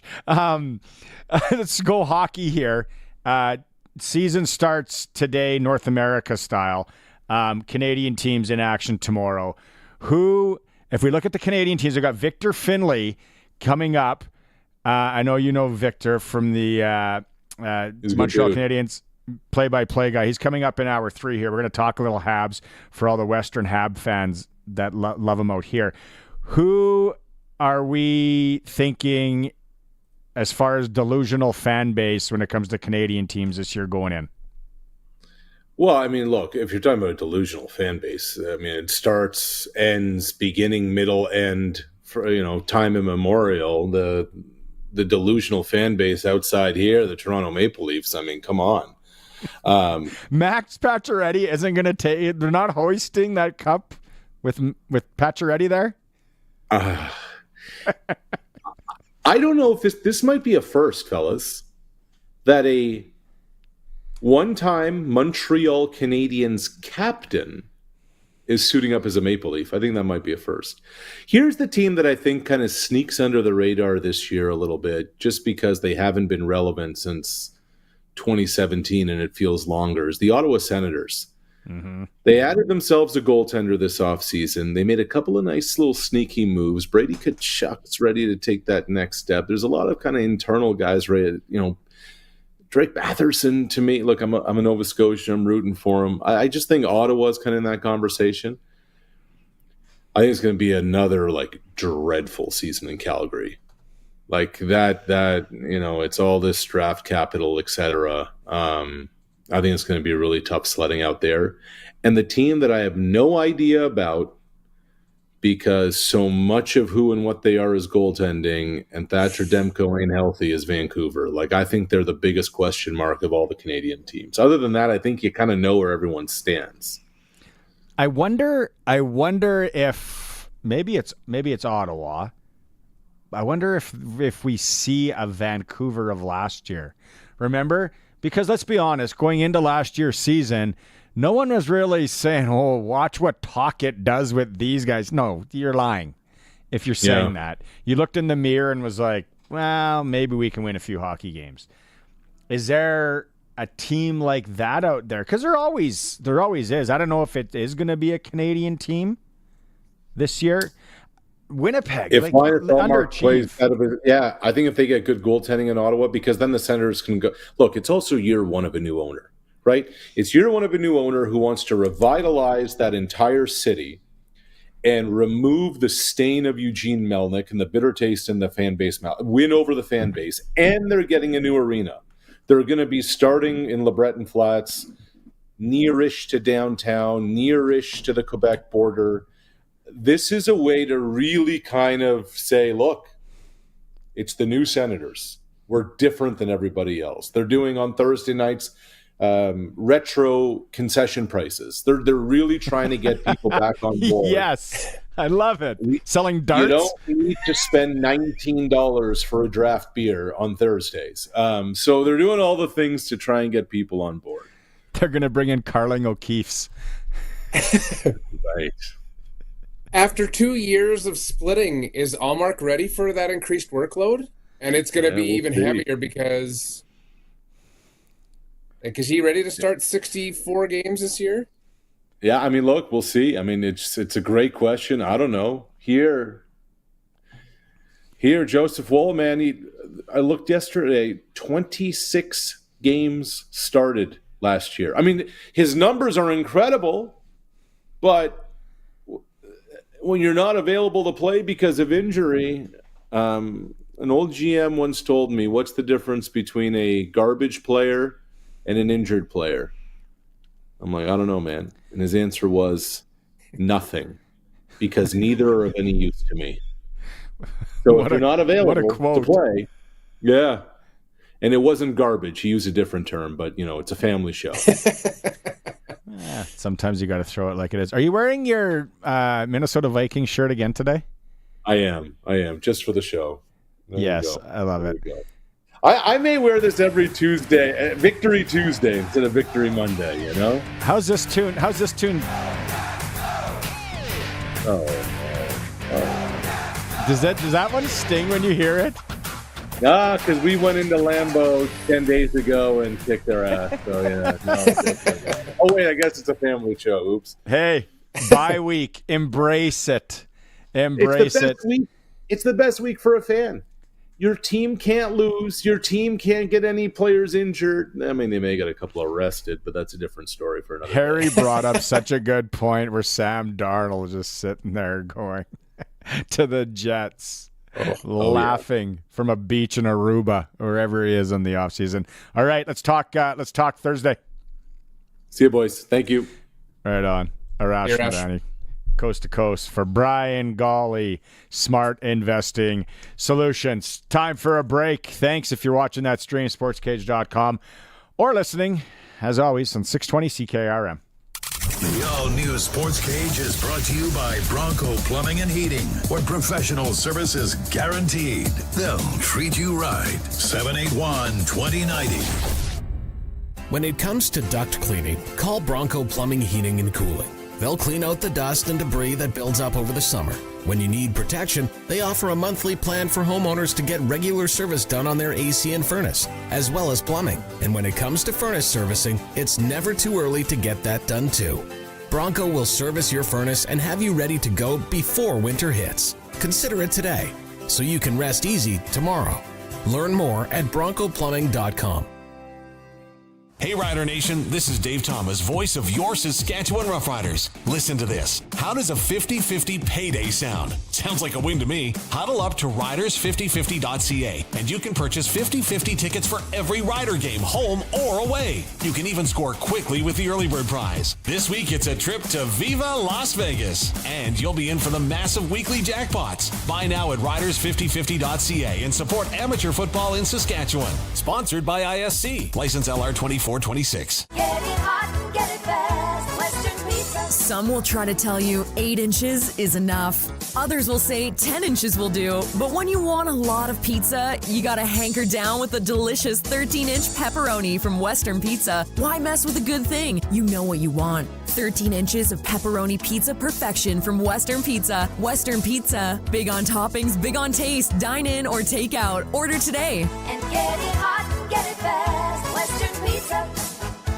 When you want the best for your truck, you want Line X. Your truck has withstood the harshest elements Saskatchewan has thrown at it. Rocks, gravel, rain, sleet, and snow, and left with no chips, no rust. Line X protective coating keeps your truck's bed liners, rocker panels, and bumpers looking like brand new. Don't settle for Brand X. Go with Line X. It's serious protection. Come see why everybody loves taking their truck to Line X Regina for their rocker panels, bumpers, and more. Line X. Make your truck complete. 1865 McCarra Street. The Saskatchewan Roughriders are getting ready for Legends Night, presented by Ruffles, October 12th at 5 as the Riders face the Lions. Coors Light Party in the Park will have autographs from Darian Durant and Roy Shevers. $5 beers both there and in stadium until 30 minutes before kickoff. And live music from the Tilted Kilts. The 2024 Cameco Touchdown for Dream recipients will join the game. Greeted by Rider Nation. Buy your pink Cameco Rider mitts and support the cause. We'll also honor the 2024 SaskTel Plaza of Honor inductees during halftime. It's Legends Night, presented by Ruffles versus the Lions, October 12th. Welcome back to the all-new Sports Cage. Get social with us. Follow us on X at Sports Cage. Watch our video stream at sportscage.com and always on the radio at 620 CKRM. Holy jumpin', as Darren Pang would say. The SaskTel pick the scores. I usually don't give people's names when they send them in, but Curtis is predicting a high-scoring affair, and he's taking the BC Lions by 8 in a 42-34 victory. So a real shootout. He's thinking that Nathan Rourke and Harris go toe-to-toe, a mano Saturday. If you want to get in on that pick the score, the number is 936-6262, Capital Ford Lincoln text line. We need to know your name, number, where you're from. And then Colson's going to do the Wheel of Winning. Someone's going to win 2 tickets to the game this weekend. And then if you're in, you also have a chance to win a $200 SaskTel gift card. Professional Hockey League North America started today. Colson, you got an update on that game?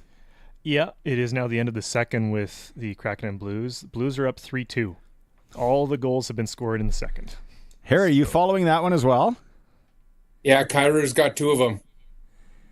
Kairu? Yeah. Wow. Not Caillou, but Kairu. Caillou. Right on. What was that show again? It was called Caillou. Caillou. Oh, yeah. We wouldn't let our kids watch it. He was Nobody the let whiniest, their kids watch it. Yeah. The whiniest little you-know-what.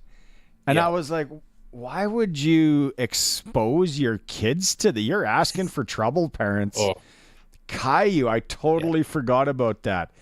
Curtis and Colson, if you guys have kids in the next little bit, let them watch Caillou. Lots of Caillou. This will make you feel great. I grew up watching Caillou, so... What? That was the later years of it, but yeah. No, I didn't watch much of it, to be fair. My parents were like you. They were like, no, no, that's not a great show. Doesn't and another piece of the puzzle falls into place. place. I was watching that Menendez brothers monster. I'm sure you've watched it, Harry. You're big on Started Netflix it yesterday. It starts out. I think you had me sucked in, and then now it's like, all right, wrap it up here. It gets really weird. At times. Yeah, so the homoerotic undertones are very blatant between the brothers, which is weird. It's a weird program, that's for sure. I also started that Tragically Hip one. I think that's on a different platform. I need to finish that one because you know me, I was never a hip guy until like my late teens and all that, and then you started going through. Well, what was it? I sent it. Wasn't it the Fully Completely 30th anniversary of Fully Completely? No, it was 92. 90. Yeah, it was released in 92. So that was 2 days ago. 2 days ago. Yeah. Jeez. That was everybody had it but me. That's 32 years ago, dude. That's a long time for anniversary for that album. That had Courage on it, didn't? 50 Mission Cap. Yes. Yeah. Courage. Wheat Kings. 100th Meridian. Was Wheat Kings on that one? Yeah. I think, and locked in the trunk of a car. Locked in the trunk of a car. It doesn't show Wheat Kings, though. Yeah, I think it's on there. It's that disc for sure. Courage. Like, yeah. I look back at myself now, and if I could do the old go back and talk to 16 or 17-year-old Barney and be like, dude, listen, be like everybody else and listen to these guys, because some of that, like in that documentary, it talks about the 50 Mission Cap, how he basically just picked up the card and wrote the song, like the hockey card. Yeah, it's just mind blowing. Yeah, and then. Yeah, like they just could never make it in the States, though. No, they never really broke through. Eastern, like they should have. Eastern Seaboard, like they kind of did have some traction in that Boston, that New England area. I remember because guys I played with were like, "Oh yeah, no, we've heard of the Hip," but they're like playing, in front of 1,200 in off Boylston Street. Then they're coming up and packing Sask Place. Like it was wild, and it kind of goes through that. Yeah. So interesting. Wow. How many years did you say? 32. 32 years ago. 32. It makes a guy feel really old. Yeah, I skated the other night for the first time this year. Talk about feeling old. I used to make fun of everybody, my brother-in-laws and all that. It's like, come on, like it's just come on, play. And then now I'm like, if I had to go back-to-back days, like if I had to skate yesterday, no thanks, no deal, too old. Still a lot to come when it comes on the show. Glen Suitor, see what he has to say. I guess about I'm curious what he has to think about Edmonton and where the Elks organization goes from here. If it's a total clean of the house down to the studs, I'm interested to get his take on that. As we talked about, it's for Southie Mainline Chrysler every week. Southie Mainline Chrysler right now, you get $18,000 off select Ram 1500s, the newest king of truck in Southie, Saskatchewan. Worth the drive every time, guaranteed. We are going to be talking SJHL hockey when we come back with Benny Walchuk. It's the all-new Sportscage. Thanks if you're watching the stream at sportscage.com or on 620 CKRM. You get home from work, and as soon as you open the door, you realize, oh, this place smells like shocking surprise. You've got sewer problems. Let's be honest, sewer problems literally stink. You need to call someone who will get your sewer situation all sorted out. You need the sewer experts at Bronco Plumbing and Heating. They're number one in the number two business. Bronco Plumbing and Heating, serving Regina, Moose Jaw, and the surrounding area. 306-781-2090. Give them a call. They'll treat you right. Winter brings tougher driving weather, and that means it's time to winter up those tires on your vehicle. Regina Motor Products has got an offer that will make your ride safer and your wallet happier. Before you hit the snowy open road, get your tires swapped for winter, with rebates as high as $120 off a full set of winter tires. You don't want to wait. Book now and be ready for all that cold stuff. Visit rmpchevrolet.com. Your Regina Pats are back at the Brandt Center, and October is packed with epic matchups, events, and giveaways. Watch the Pats face off against Landon DuPont and the Silver Tips on October 9th, and you could receive one of 500 Pats collectible stadium cups. Join us for Future Stars Night on October 13th, or other theme nights including Hockey is for Everyone, Halloween, and more. Check out the full promotional lineup and get your tickets at reginapats.com. Go, Pats, go! The all-new Sports Cage. Watch our live stream at sportscage.com and on the radio at 620 CKRM. All right, it is now time for the SJHL Report. The SJHL Report is brought to you by Southie Mainline Chrysler, the newest king of trucks in Southie, Saskatchewan. $1,500 bonus cash on Jeep Cherokees right now. 15% off Pacificas if you're in the market for a Pacifica. $18,000. $18,000 off select Ram 1500s. They're the new king of trucks in Southie, Saskatchewan. Worth the drive every time. Benny, you would look good in a Pacifica cruising to one of those games this past weekend. Now, I got to tell you, we said the Southie Mainline Chrysler game of the week, worth the drive, was going to be Melfort and Melville, the home and home. It lived up to it, didn't it? Yeah, absolutely.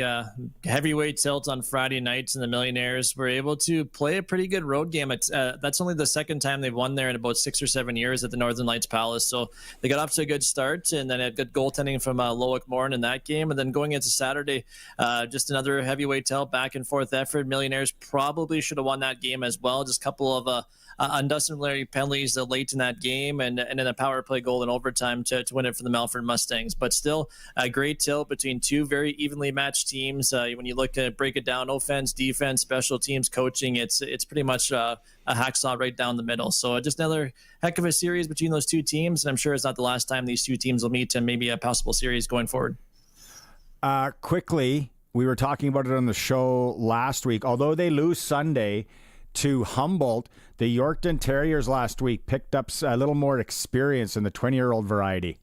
Yeah, they did. Keenan Ingram is a guy. It's Emery, the head coach in Yorkton, coached Keenan actually in the KIJHL a couple of years ago, so he's familiar with Keenan, but he's a guy that scored 24 goals last year, split between Kindersley and Fort McMurray, and just he's a pure type of goal scorer. I think they Terriers did a good job of kind of getting into the net and scoring those garbage goals, but they want to make sure when it gets tougher and later in the season or in these tough tight checking games against the top teams in the league, they want to score from the outside and be better on the power play. So that's the guy that brought in, and he paid dividends early on with the goal there on Sunday. I like that move, right? When especially in the SJ and the Junior A, they go looking to other leagues and they try and kind of sew up that, like you said, this is for a pure goal scorer. Sportscage SJHL Power Rankings. Let's go to that first. And how did we come up with where we're landing? Well, first off, it is not just me making these picks, so I don't know, everybody thinks like that might be just me, but it's a contributor. It's about 5 or 6 guys that got watched a lot of junior hockey around the league. They kind of compile the picks, and they rank them 1 to 12, and then we average out the scores. And this week it was the Melville Millionaires coming on top, so that's our third different number one team in our power rankings in the last 3 weeks. But they're the only team right now that's playing very good hockey. They're a team that's the only team that hasn't lost in regulations time so far. So. But it's pretty tough. It's when you get down to nitty gritty there, the 6, 7, 8, 9, 10. It's kind of hard to kind of fumble and put where guys go in that rankings. But it's a great to kind of put it together, kind of talk with the other people across the province, across Saskatchewan, the western part, the north, the southeast, and compile the rankings. But this week it is the money men who vault to the top spots in our power rankings. If you want to go check that out, you go to sportscage.com, and it's on there. Player of the week coming, the Red Wings forward was one of them down in Weyburn. What do you know about Jerome? How do you say his last name? Maharaj. What do you know about Jerome Maharaj down there in Weyburn? Yeah, Jerome is a guy that played last year with Weyburn and had a heck of a season. He led one of the leading scorers for the Red Wings last year. Then he elected to go to the BCHL to start the season, and then just sometimes it just doesn't work out there. And then Cody Mapes welcomes him back after their slow start, and he got off and running with 5 assists. And they added a couple more guys. I know Ethan Deke, who's got a scholarship to Michigan Tech. They added him up front as well. So Cody Mapes did a lot of moves this past week to kind of reshuffle their roster, bringing in some guys he's familiar with, bringing in some new guys to shuffle the deck a little bit. And Jerome is a guy that's going to be one of the top scorers in the Saskatchewan Junior Hockey League. He's got good speed. He can finish, and he's a great, entertaining, talented player. So it's a guy that definitely was credited with his efforts from this past week. Any other award winners this week of note? Yeah, you look like Jacob Strizzy. I thought he had a good week. I know Humboldt Broncos maybe after a little bit of a slow start and maybe kind of got a bitter taste in their mouth after suffering that tough loss to Yorkton just over a week ago. But he had 5 points to be named the SJHL Forward of the Week. You had Vincent Palmery, and the other guy that came back from the BCHL with Notre Dame Hounds. He was the Defenseman of the Week. And then Massimo Urbani of the Flin Flon Bombers, the goalie of the week. Jackson Herchuk, who's committed to Colorado College and one of those very, very talented rookies. He was named the Rookie of the Week. And, of course, Gavin Granger of the Saskatoon area. And the Battleford North Stars was your Canterra Seed Saskatchewan Player of the Week. So it was a great little kind of you look at the mixture of different teams. Not one team dominated the Players of the Week, which is great to see some parity across the league. Quickly, CJHL top 20 and the top 10. Melfort sitting at 10, and we got Melville at 6. Other than that, no SJ teams in the top 10. Yorkton, they're dropping down to 12. All right, Benny, Southie, Mainline, Chrysler, worth the drive, game of the week this week. I know we got like 3 games tonight, which, Tuesday here, we've already talked about it a bit, but game of the week or games of the week, what would Benny Walchuk say? I think you have to look to the weekend. The finals rematch from last year. It's the second time they played. Melfort and Flin Flon are going to be playing a home-and-home series this weekend at the Whitney Forum and the Northern Lights Palace. So that should be another great showdown. And I'm looking at Humboldt and Battleford. Humboldt playing some pretty good hockey right now, kind of finding their groove under Braden Klomosko. And, of course, Braden was the head coach and general manager of the Battleford North Stars the last handful of years and was very, very successful, winning a couple league titles there. So he goes back to North Battleford. I know Battleford's going through a little bit of a coaching a change right now with Gary Childerhost, their head coach and GM, stepping down from his position. So they've added interim coach, plus they've had some coaches filling in. So I'm looking forward to those 2 matchups and very intriguing to see how those play out here this weekend. Nothing better than cruising the Hanson Lake Highway in a Ram 1500. So you got $18,000 off at Southie, Mainline, Chrysler. They got the Pacifica deal and the bonus cash on Cherokees. Worth the drive to Southie every time. Thanks to them for hopping on as a sponsor of the SJHL Report. All right, Benny, you have a good, busy. First off, I know it's the SJHL Report, but let's give a plug for the football team as well. What do you got this week football-wise? Yeah, for sure. And before we get to football, I just want to give a props. My good friend growing up was Jessica Campbell. And, of course, Jess is going to be the first female, and she probably was already today with the game happening earlier today. And Jess is a really good friend of mine, and she's the first female to be assistant coach with the Seattle Kraken in the National Hockey League. So I just want to give big props to Jessica. I grew up with her since I was 6 or 7 years old. So congratulations, Jess. Congratulations to Gary and Monique, because her parents from Rocanville area that are probably hopefully tuning in are going to be very, very proud of their daughter. So I just want to give that. And then football-wise, we got junior football happening actually in a moment's time here on the field right now against the 1522 Rams, which is my cousin Craig Geisler, Gubba. Of course, he's coaching the other side. It's a little bit of a cousin matchup tonight. And then we got the Indian Head Bronx and Malville Cobras coming up on Thursday at the Snake Pit in Malville. It's a battle for first place in the Conference 3 9-a-side division. So it's a busy week here for hockey. I'm going to be off actually in Manitoba for the MJHL tomorrow with Swan Valley. Then a couple of football games there, kind of in the outside in between. So it's a busy week, but looking forward to it. Weather's pretty nice outside still. Yeah, it is. It is nice. Okay, well, you got a busy week, Benny. Thanks so much. Yeah, go Jess. There, that's a big deal as well. Forgot you guys were childhood friends. That's pretty cool. All right, travel safe, Ben. No problem. Thanks a lot, Barney. Right on. That is the SJHL Report for Southie, Mainline, Chrysler. Worth the drive every time in Southie, Saskatchewan, guaranteed. Still more to come. You are listening to the Sports Cage on 620 CKRM and watching the stream at sportscage.com. Cal, what are you making? Making lawn signs. Just 10,267 to go. Grab a marker. You're not running again? Yep, running for Premier. Even Premier beef is stretching it. You're too tough and sinewy. That's what makes me such a good candidate, straight guy. Unlike Carla Chicken Peck, she says she's going to lower taxes and increase services, but she has no idea how she's going to pay for it. That's not true. And Scott Moo, he says he's going to lower taxes and increase services, but he has no idea how he's going to pay for it. That's the same thing. Exactly. That's why I'm running for office. I'm going to raise taxes and cut services. Cal, that's ridiculous. See, people are already starting to talk about me. Will you see my plan for dogs and cats? What's that? Everyone shops at Cowtown. That might be the smartest thing you've said. In town, out of town, for the best pet food for dogs and cats, it's gotta be Cowtown. Cowtown Canada on Facebook. Got any slogans? Don't axe the pet snacks. What you think? Well, it rhymes. Meet your new favorite shade of green. At Nick Service, we offer the Fendt 500 Vario Series tractor that's tailor-made for your farm. Get better stability, ease of use, and comfort with one tractor. Whether you're feeding, tilling, baling, or hauling, this series is built for your farm. Experience up to 163 horsepower with this multi-purpose tractor. Visit Nick's Service in Emerald Park or go to nicksservice.com to get a quote on the Fendt 500 Vario Series. The greatest auto sale has arrived at Crestview Chrysler Dodge Jeep Ram. Behold our dazzling weekly Ringmaster specials. Early year-end prices that will have you gasping. And Cash for Clunkers is back. Get a minimum $3,000 for your vehicle, guaranteed. There's food and games galore. Plus, win your share of thousands in unbelievable prizes. So come one, come all to the greatest auto sale at Crestview.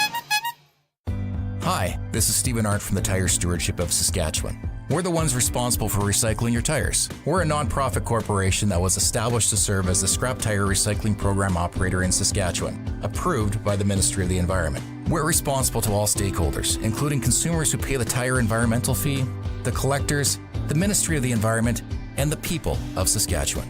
Visit tssk.ca to see how you can recycle your tires. Welcome back to the all-new Sports Cage. Connect with the show. Call 1-866-767-0620 or text 306-936-6262. Pick the Score is going on. I just noticed that. Jimmy Mickleborough, shout out. He said he's north of Belle Plaine.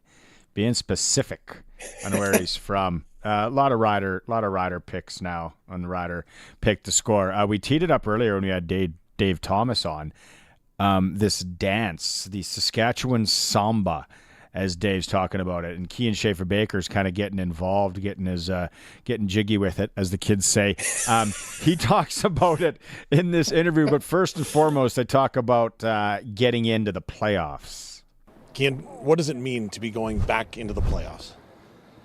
It's truly a blessing, something I've been chasing since 2021. So just to be back, it's a surreal feeling and something we've been believing and chasing from before this season even started.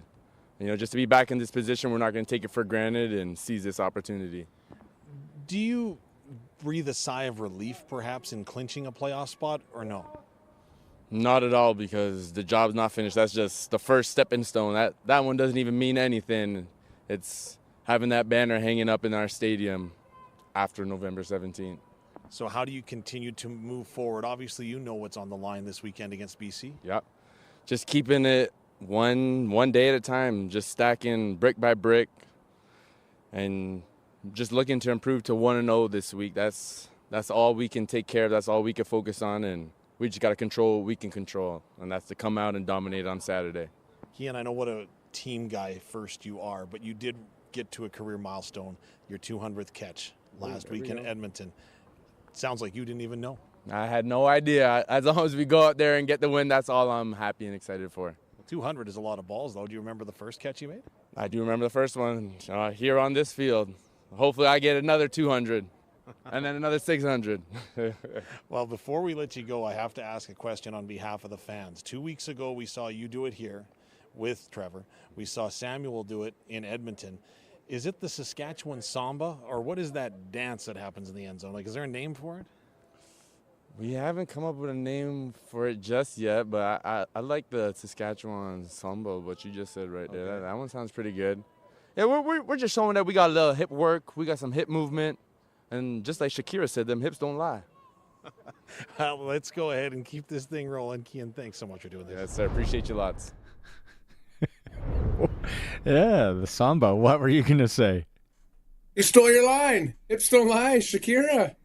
Hips don't lie, Shakira. Yes, if anyone knows her, let her know I had a crush on her back in 2002. No, it's cool that they're doing it. I don't mind the little bit of dancing in the end zone. But the putting on of the mask, which I don't get, and the using of the props, like I said, I don't know what's next. Is people going to be bringing their pets? It's like, oh, an interception. That's his dog, Winnie, in the sideline. Yeah, it just seems odd. If Yeah, a lot more to get to. We are going to talk. You know a lot of Montreal Canadian fans, right? Like the Prairies. Yeah. Yeah. Too many. I feel like we always talk about the Western teams here. Let's give some love to the Montreal Canadian fans. So we got that coming up in hour 2. And then when we come back right after news, we're going to talk CFL football. We're going press coverage with Glen Suitor. Thank you for watching. Everybody out there that's tuning in right now on the Sportscage.com and listening on 620 CKRM. It's 5 o'clock. Good evening. It's sunny and it's 25 degrees in Regina. I'm Corey Atkinson from the Harvard Media News Center with 620 CKRM News for Echo Sound in Fort Qu'Appelle. Stay connected with a new cell phone from Echo Sound. Call 306-332-6711. Saskatchewan NDP leader Carla Beck is promising to hire healthcare workers and reduce wait times if she's elected on October 28th. A briefing note from Saskatchewan's Government and General Employees Union highlights staffing shortages in cancer care. Beck says that she would work to retain the province's current healthcare workers before determining which areas need the most help. People want change. Our healthcare system needs change. And this memo is just another reason why we need it. Beck adds that solutions will look different from community to community. The Saskatchewan Party announced plans to boost financial support for people with disabilities if re-elected. Sask Party leader Scott Moe pledged a 25% increase to the disability tax credit, the disability tax credit supplement for those under 18, and the caregiver tax credit, adding $286 annually to each. The Saskatchewan Party will also raise the income exemption limit under the Saskatchewan Assured Income for Disability program by $1,000, allowing individuals and families to earn more without reducing their benefits. Moe said that these changes aim to improve the quality of life for persons with disabilities and their caregivers. Conservative leader Pierre Poilievre isn't allowed to speak in the House of Commons today as his public feud with Foreign Affairs Minister Melanie Joly spilled into a second day. House Speaker Greg Fergus delivered the penalty after asking the leader of the opposition to withdraw a remark that he made yesterday, accusing Joly of pandering to supporters of the terrorist organization Hamas. Poilievre says Joly didn't condemn anti-Semitic rhetoric in Canada when he asked the Liberals to do so during question period. Joly is accusing Poilievre of gaslighting and playing politics on a day that was meant to respect victims of the October 7th attacks. Statistics Canada says the country posted a merchandise trade deficit of $1.1 billion in August, compared with a deficit of $287 million the month before. The agency says the latest result came as the total exports fell 1% to roughly $64 billion in August, weighed down by lower oil prices. Total imports edged up 0.3% that month to about $65 billion. And major theme parks like Walt Disney World and Universal Studios are remaining open ahead of Hurricane Milton's expected hit in Florida. It's a major storm that's shutting down parts of Orlando's tourism industry. Disney said it was operating under normal conditions and planned, for now, only to close its campgrounds and rental cabins in wooded areas. Both theme parks said they would continue monitoring the weather and adjust accordingly. The Orlando area is the most visited destination in the United States due to Disney World, Universal Orlando Resort, and other theme parks. The city attracted 74 million tourists last year alone. I'm Hayap Panjwani. That's your 620 CKRM News. Read more stories from around your community and around the province at sasktoday.ca and 620ckrm.com. Your weather is next. You are my sunshine, my only sunshine. You make me happy when... Uh-oh. There are some things that can get spoiled. A sunny day, maybe. Aw, and no umbrella or anything. And then there's Echo Sound, your SaskTel authorized dealer, where they have all the top-of-the-line smartphones with all the latest features. With such a wide selection and so many great plans, nothing can spoil it. Yay, rain! Echo Sound, your SaskTel authorized dealer in Fort Qu'Appelle. EchoSound.ca. It's Power Bill Day. This is Tim. Hooray, hooray, it's Power Bill Day. Tim loves getting his monthly power bill because Tim's power bill is teeny. Tim has a residential solar system from Keln Solar. It powers his home and excess power is sent back to the grid for credits on his Sask power bill. Give me those savings. Yeah. Get a teeny tiny power bill. Just like me. Woo! Get a quote on a Keln Solar residential solar system at kelnsolar.com. I'm Corey Atkinson with your 620 CKRM Precision Weather, brought to you by Line-X Regina. Serious protection, killer looks, 1865 McCarra Street, and for Matt's Furniture. Visit mattsfurniture.ca. Now here's Precision Weather meteorologist Steve Adamson. After enjoying a pleasantly warm day about the area today, tomorrow also looks to be pleasantly warm once again before we see temperatures cool down a few degrees for the mid and late week period. Our weather tonight, mainly clear skies, the low temperature around 5. Wednesday again, it'll be nice with a mixture of sunshine and cloud cover, the high around 23. Wednesday night, partly cloudy skies, the low near 8. Thursday, look for a breezy day. It will be cooler with a mixture of sunshine and cloud cover, the high near 17. Friday looks mostly sunny with a high around 16. There may be a weak disturbance that crosses Friday night that could bring a couple of showers, but they'll be done by early Saturday morning, and thus Saturday any early cloudiness thinning to a mixture of sunshine and cloud cover, seasonably cool with the high temperature around 11. With your 620 CKRM weather forecast, I'm Precision Weather Meteorologist Steve Adamson. Across the province at this hour, Saskatoon is 22, Swift Current 25, Assiniboia 26, Yorkton Melville 23, Moosomin Broadview 24, and Estevan and Weyburn are both 27. At this hour in Moose Jaw, it's sunny, winds from the west at 24, and it's 26 degrees. Regina is also sunny, winds are from the southwest at 20, and it's 25 degrees. For more local news that matters to you, subscribe to the daily newsletter at sasktoday.ca. He's at it again. Matt's sharpening his pencil to save you big money at Matt's Furniture. From now until October 30th, save more with the Autumn Sweet Savings Event. Buy any 2 qualifying Whirlpool or Maytag kitchen appliances, like the Maytag Smart Electric Range with indoor grill, just $16.99, and save an extra $150. Buy 3 or more qualifying Whirlpool or Maytag appliances and save an extra $300. Matt's Furniture in Fort Capel, Kamsack, Melville, and Foam Lake, or online at mattsfurniture.ca. When you want the best for your truck, you want Line-X. Your truck has withstood the harshest elements Saskatchewan has thrown at it. Rocks, gravel, rain, sleet, and snow, and left with no chips, no rust. Line-X protective coating keeps your truck's bed liners, rocker panels, and bumpers looking like brand new. Don't settle for Brand X. Go with Line-X. It's serious protection. Come see why everybody loves taking their truck to Line-X Regina for their rocker panels, bumpers, and more. Line-X. Make your truck complete. 1865 McCarra Street.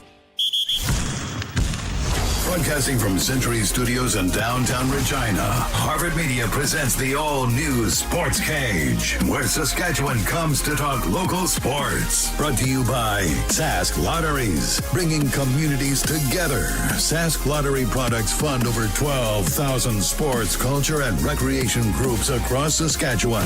Be a part of the show. Call 1-866-767-0620 or text 306-936-6262. The all-new Sports Cage. Streaming at sportscage.com and on the radio at 620 CKRM. A lot of people trying to get in on SaskTel Pick the Score. An hour left of the program. Barney Shinkera, Chris Harris, soon to be joined by Glen Suitor here. And as expected, a lot of people are picking the green and white to win on Saturday. If you want your pick, text it in, and we need your name, number, where you're from, and then you have a chance to win a $200 SaskTel gift card. It's all brought to you by SaskTel. Harry, the Mets are up. Hardball postseason action 4-0 on the Phillies. Are you getting in to baseball now that it's postseason?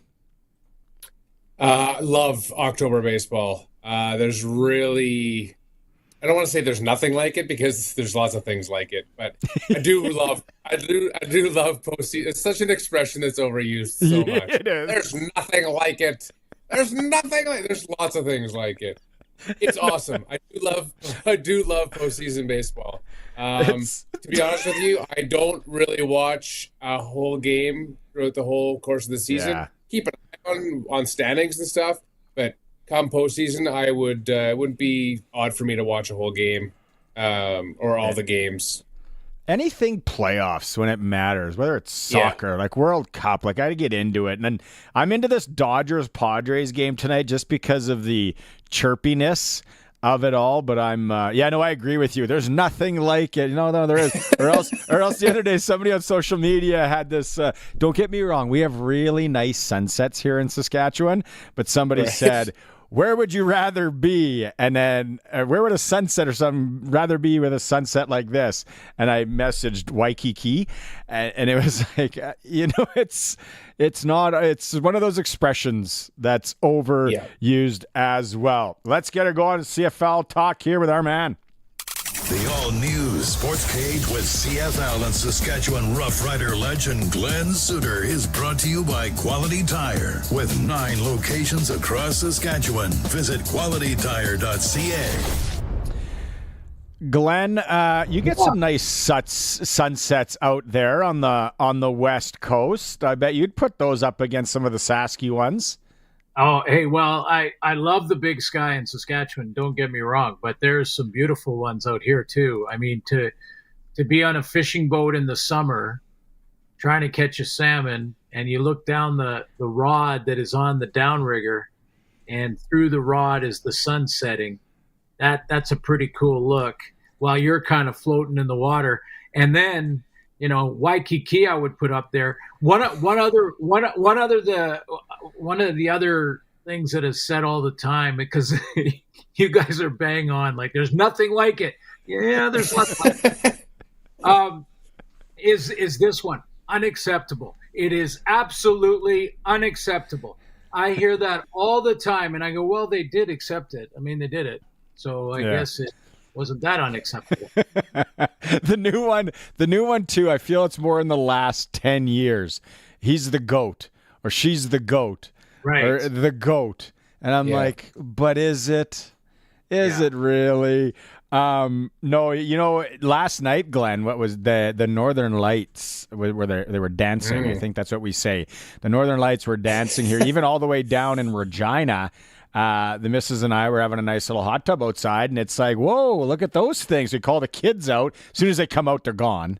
And then, but then they had the wherewithal to go to the front and be like, oh no, they're still there. But anybody up north, like I'm seeing the Fort McMurray pictures, Harry up, Waskasua and all that. They look amazing right now. And for people that have never seen them, that, a lot of new Canadians or people that just aren't from here, they're like, wow, what is it? It's like, yeah. You can get paintings. Glenn Scrimshaw paints a nice Northern Lights painting that you can get for your house. Well, guys, like when I go up to do the dog's breakfast, I usually fly into Regina because I'm going to visit with people after the dog's breakfast up in Saskatoon. And it seems that every year I rent my car, I get in it as the sun is rising, driving down the highway to Saskatoon. And I always comment on Twitter. I almost never go on Twitter rather than to retweet things that I see, sometimes from the show or whatever that we're doing. But I always feel compelled to go, I love this big sky on a sunrise going on that highway to Saskatoon every single year. There's nothing like this sunrise. You got to use that next year. I'm going to be waiting for it in May. I'm going to be waiting for it.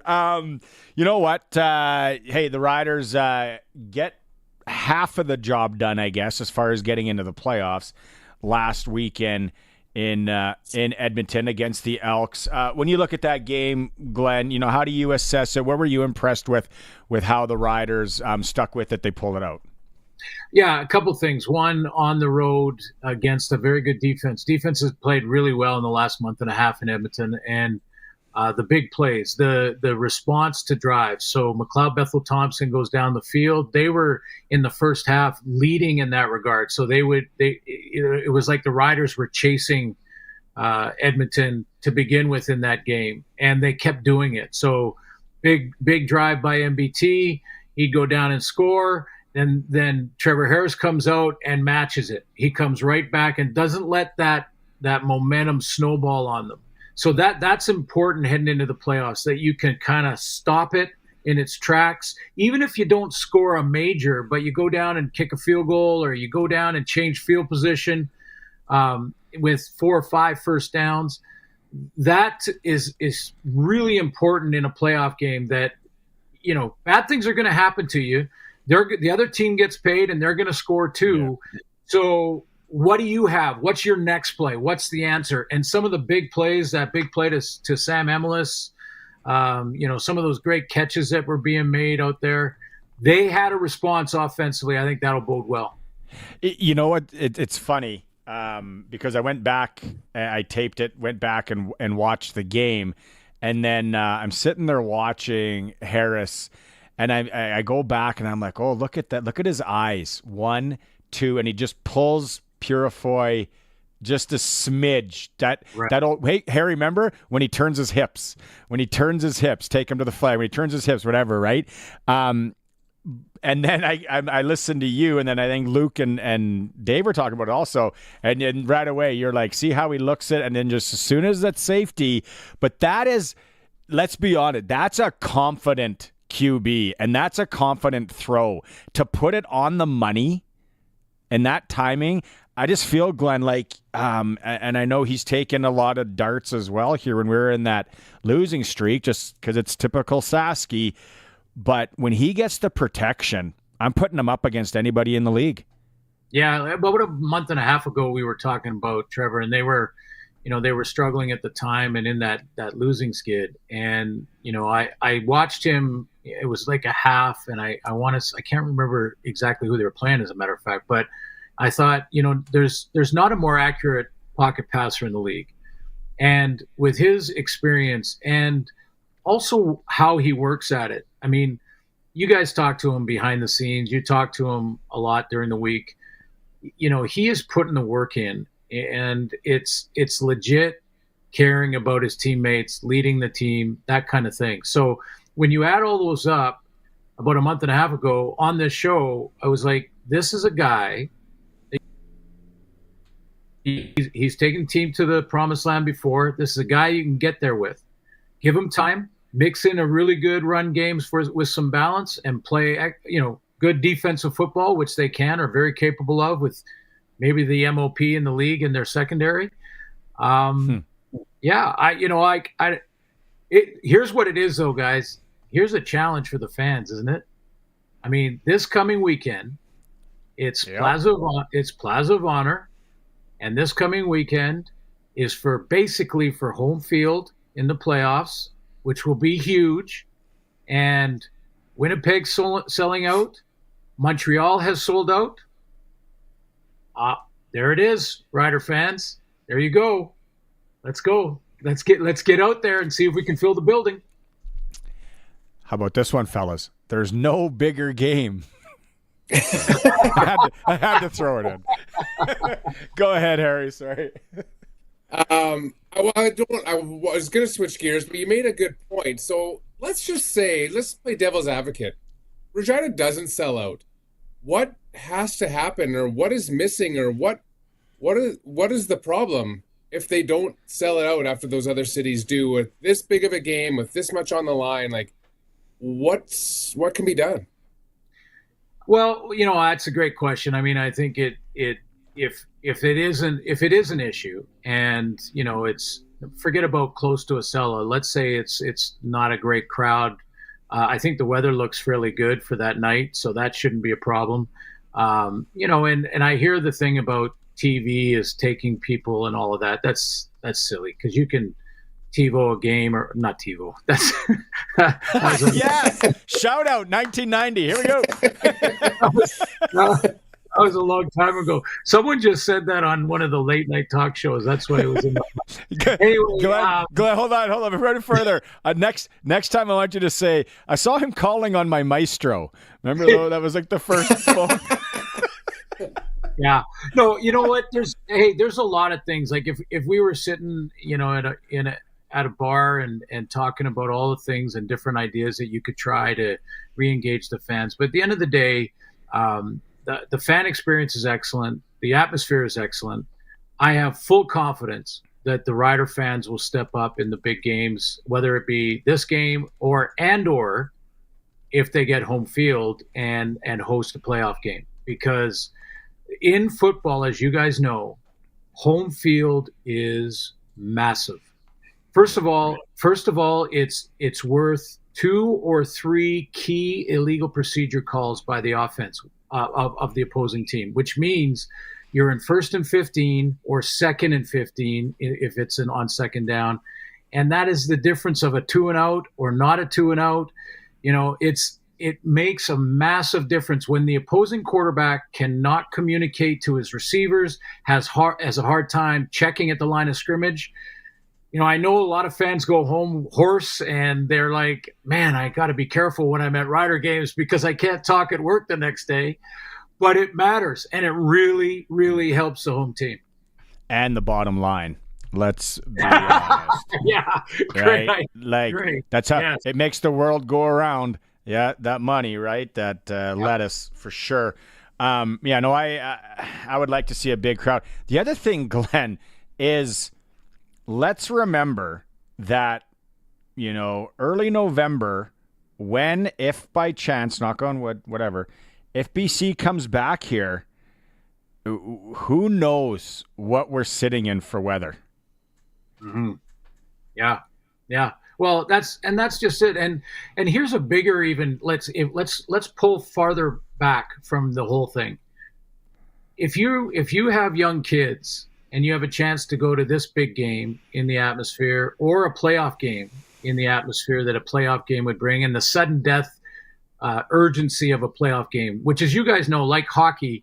I mean, I'm always mesmerized by hockey playoffs as opposed to regular season playoffs and how drastically different it is. I mean, just speed and no space and physicality and all of it just goes up. And I don't even think the athlete realizes it, but they're doing it. If you could bottle that in the regular season, you'd win every game. But, if you have kids and you have a chance to go to a playoff game, go to a Grey Cup game, that gets you to the final, take advantage of it, because there are sometimes teams that go long droughts without making the playoffs.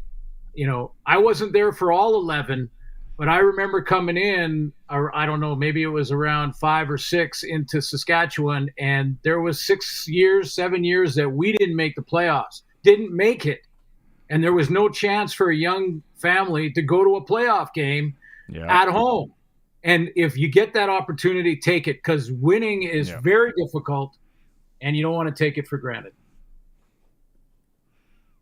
One thing that you kind of touched on, or we kind of all have said, again, and it seems like it's a familiar refrain after a lot of the wins this year, where we say the Riders pulled it out. Now, come playoff time, obviously when you look at the positive side of it, winning those close games is an advantage. But when it comes playoff time, and you've done that all year, can it also work against you where, you've pulled out a lot of games that maybe shouldn't have won, didn't deserve to win, and then come playoff time, you maybe, to use a hockey term, you kind of squeeze your stick a little tighter because you're in an unfamiliar territory. So all those close wins, can it have an adverse effect? I guess so. I think for the most part, it goes the other way, that it helps you to believe in the process. I think when you win close games, especially this year has been so tight. And I want to say it's about 70% of the games have been decided in the final 3 minutes. And when you think about that, all the teams this year, especially in the West, have had the training that they believe they could be down 14 going into the fourth quarter, but they still believe that there's a chance to come back. I mean, when you get snowballed in a game is when you stop believing and self-doubt creeps in and you start thinking, there's not really any chance. You fight it and it's subconscious and you're really trying to do your best you can every down, but something's just not, that extra little step is not there. And I think these close games can help you train to say, we've been here before. The process is right because we've come out at the right end of these games. So keep with it. And the leaders in the huddle, in the middle of stuff going completely haywire in a game, like let's say you give up a 70-yard touchdown throw early in the first quarter, and your defense comes in and Jameer Thurman looks every guy in the eye there and he says, guys, we've been here before. And he really has. It's not fake enthusiasm to try and rah-rah the guys back. It's real. They look them in the eye and they all go, yeah, we're good. And they keep battling. So, I think that belief system that is built because of those close game wins, I think that can really help them. I'm going to keep the Plaza stuff for Thursday, Glenn, because that's Plaza, and then we can touch on it on Thursday. But I wanted to ask you, before we let you go, what do you think is going to happen in Edmonton? Well, they have a chance to, really reset that team. And I'll be surprised if the new ownership there doesn't sort of, first of all, they had to bring in a president, because you guys know that the trickle-down effect from the president's role goes to GM, then GM to coach, then coach to assistant coaches, and so on. So until they hire the president, which I'm hearing they're very close, maybe in the next couple of days, maybe it's as we get close to the end of the regular season, but they're down to a few guys, I think, and they're getting real close on that. And then we can kind of understand what they're going to do. But the writing, to me, has been on the wall with regards to Trey Ford and just that the current coaching staff, the current, maybe even G. Roy Simon as a GM, I'm not sure how much they believe in Trey Ford. I think he'll play the next couple of games. But if you're him, who's becoming a free agent at the end of the year, how do you feel about the fact that in the last 2 games, he wasn't even considered as a starter? Mm-hmm. And those were the 2 games they had to have to keep their playoff hopes alive. And now that they're out of the playoffs, they're saying, okay, now we want to play Trey Ford and see how he does. I just think that would be tough for Trey Ford. I know he'll take full advantage of this opportunity to get out there and play, but I'm talking about the future. And he becomes a free agent at the end of the year. Does Edmonton believe in him or not? That's the question that has to be answered. Well, Todd, we'll see how that unfolds. And like I said, we'll get the Plaza talk on Thursday. Have a good night, my man. A couple of days. We'll catch up with you again. Thanks, gentlemen. Take care. Right on. Press coverage. Glen Suitor for Quality Tire, 9 locations across this beautiful province where sunsets are like no other. It's nothing like them. No, it's great.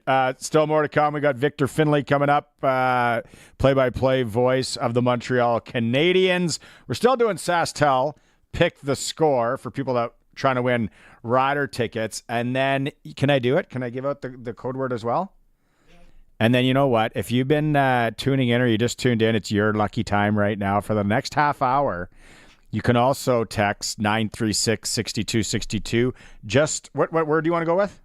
It's Riders, I think. Riders. Colson's making the call. It's Riders. So you got a chance to win tickets that way. Separately, you can also do SaskTel Pick the Score. We're just giving things away here. We just like when people, you know what? There's no show. It's like no other. It's a show like no other. It's the Sportscage. Sportscage.com and on 620 CKRM. The all-new Sportscage is brought to you by Busy Bee Doors. Busy Bee will repair or replace your residential or commercial garage doors so you don't get stuck in or out. Catch the buzz. Busy Bee Doors, the garage door specialists. This is Country Gold with Steve Harmon, your home for the country hits of the 80s, 90s, and 2000s. Hello, I'm Steve Harmon, inviting you to join me for Country Gold. Each week we play country favorites from the 80s, 90s, and 2000s, and we check in with the stars who made them, too. This weekend on Country Gold. Country Gold, brought to you by Trent Dickin and his experienced team at Flooring Superstore. Saturday mornings at 6 and Sunday afternoons at 4 on the Voice of Saskatchewan, 620 CKRM. When you have a big job on the go, always head to Prairieland Rental for everything from skid steers to excavators to jackhammers. You'll get everything done with equipment just from Prairieland. You won't need to go anywhere else. And at Prairieland, you deal directly with the owner. They're very local and very Sask. They appreciate your local business and they've got everything you need for your projects. They'll even deliver. Prairieland Rental, 600 Albert Street. PrairielandRental.com. Hey Rider Nation, this is Dave Thomas, voice of your Saskatchewan Roughriders. Listen to this. How does a 50-50 payday sound? Sounds like a win to me. Huddle up to riders5050.ca and you can purchase 50-50 tickets for every Rider game, home or away. You can even score quickly with the early bird prize. This week it's a trip to Viva Las Vegas and you'll be in for the massive weekly jackpots. Buy now at riders5050.ca and support amateur football in Saskatchewan. Sponsored by ISC. License LR 24 2426. Calling all farmers, ranchers, and producers. Did you know you hold the key to a resilient agriculture future? Donate to Agriculture in the Classroom Saskatchewan and help connect students with agriculture. Together, we can cultivate a generation that understands, appreciates, and champions the heart of farming. A sustainable future begins with investing in education today. Make a charitable donation to Ag in the Classroom at aitc.sk.ca/donate. Hun, I'm starving. What do we have to eat? Avoid the annoyed. Western pizza. I really don't feel like cooking today. Avoid the annoyed. Western pizza. I want lasagna. I was thinking Caesar salad and garlic bread. I had my heart set on chicken wings. Avoid the annoyed.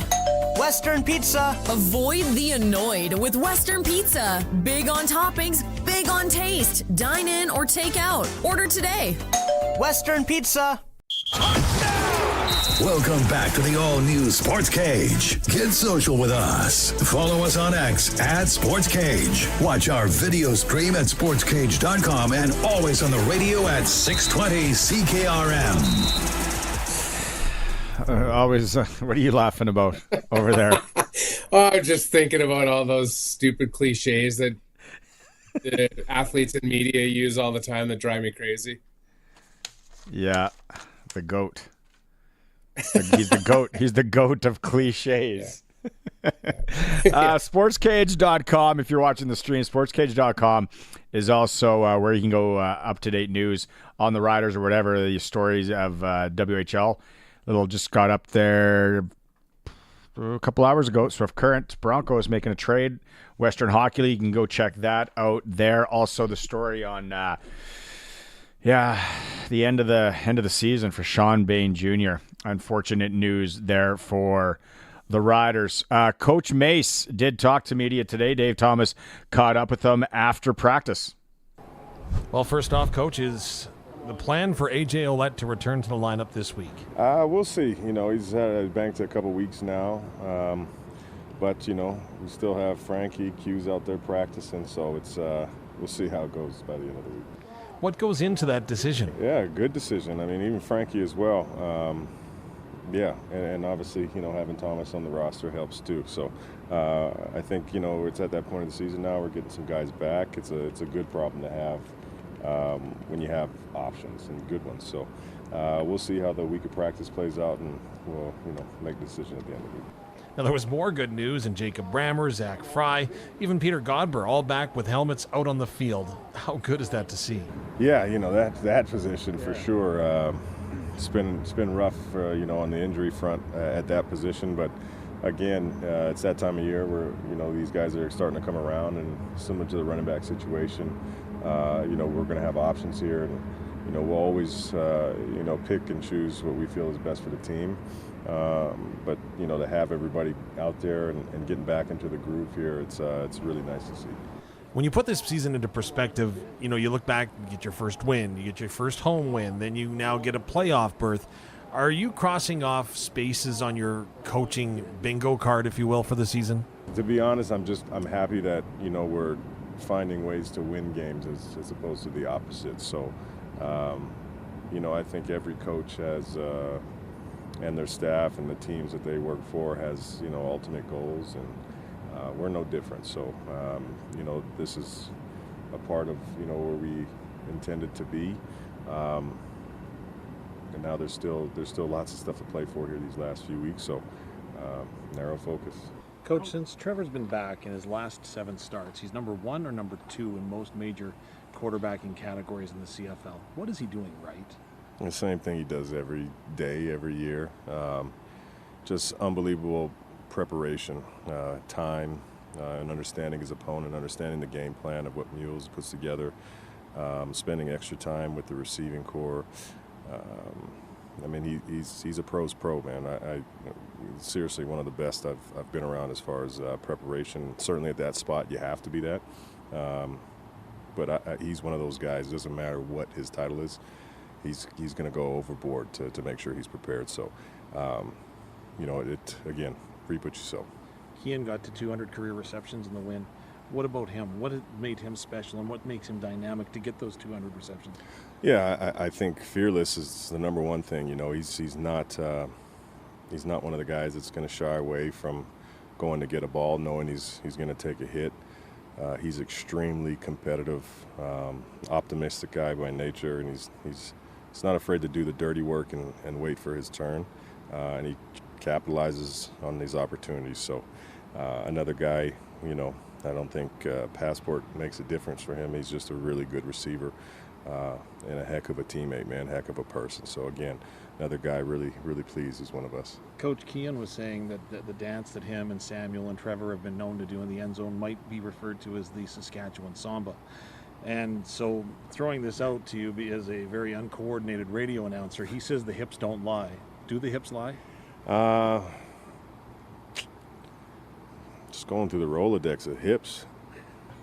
I don't think they do lie, but I got to tell you the truth. I got to go watch, man. I don't know what I'm doing. I haven't seen this Saskatchewan Samba or where. I gotta go take a peek at that and see what that looks like. So, but yeah, I'd say hips definitely do not.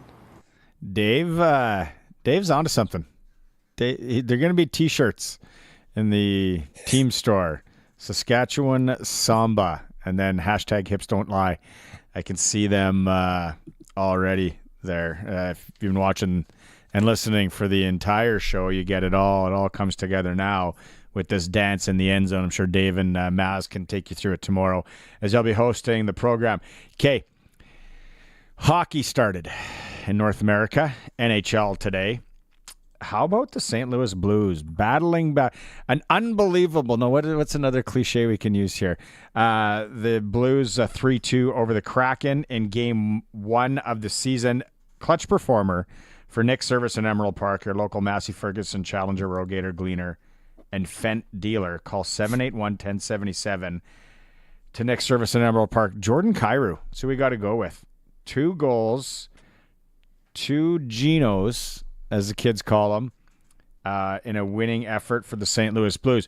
So then we have Florida, Boston, and then the late game this evening is Connor Bedard and the Chicago Blackhawks in Utah. A lot of people people like to complain about this schedule. Why would the NHL come out with this schedule on day one? What's wrong with it? There's 3 games. Tomorrow's Canadian teams get at it. You did a little afternoon, did a little Hawaiian breakfast special, a matinee in Seattle. Nothing wrong with that. They raise the banner in Florida tonight, and they bring in Boston, Chicago, Utah later. I don't mind it, Harry. Is he frozen? Okay. Are you there? Can you hear? Okay. Try now. Can't hear anything. If we can hear you. Anywho. And then there's baseball. There's baseball tonight that I'm super intrigued of. Nor do I follow either team, or I'm just very curious because of the fireworks that could go down with the chirping that's went on between the Los Angeles Dodgers and San Diego Padres. I was actually here, Colson. I haven't bet on a Major League Baseball game in a long time. Trying to get some sort of line for what it would be this year. There we go. Postseason. We have the Yankees and Royals. That's a great series as well. But anyways, over 7.5. Do you know anything about baseball? Less than you. It's over 7.5. Dodgers, Padres. I don't know. Maybe somebody out there in text land will want to help me out. 936-6262. Can you hear me, Harry? He can't hear anything. Okay. This is awesome. Let's take a quick break. Don't forget, we got Victor Finlay for all you Montreal Canadian fans still to come. We're talking about the Canadians as they get going tomorrow against the Toronto Maple Leafs. It's the all-new Sports Cage on the home of the Riders, 620 CKRM. 5 hours now, I've been rolling through holes full of mud. And that's my kind of relaxation, because I'm a BF Goodrich all-terrain TAKO tire. I was born to get right into it and out. Rock, sand, gravel roads, bring 'em on. I'm the all-terrain TAKO tire from BF Goodrich. And hey, I can go anywhere. BF Goodrich Tires. Take control. See quality tire with 9 locations in Saskatchewan. QualityTire.ca. PV Mart wants to thank our customers for their loyalty through these challenging times. To say thank you, we want to invite you back into your local PV Mart to shop our Fall Customer Appreciation Event. On now to Thursday, October 10th, you will save 10 to 50% store-wide, plus greater super savings in our massive Customer Appreciation Days flyer. Shop in-store or online to save on everything you need for this fall and winter. PV Mart would like to thank you for your support and for shopping 100% Canadian-owned retail. Hardware and a whole lot more. Offers cannot be combined. No discounts on feed and gift cards. LDC Yorkton is your canola cookout connection. If you're looking for summer delivery for your canola, Louis Dreyfus has room with very competitive bids. LDC will make sure you are covered year-round with delivery that is timely and the month you're contracted. An excellent Nexera program, a web portal that keeps you up to date, plus they can take your off-grade canola. Louis Dreyfus Yorkton, 1-877-782-8882 or visit ldcyorkton.com.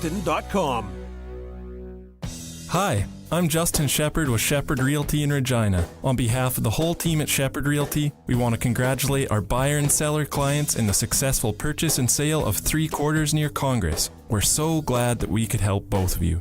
If you're thinking of buying or selling farm or ranch property in Saskatchewan, we would love to hear from you.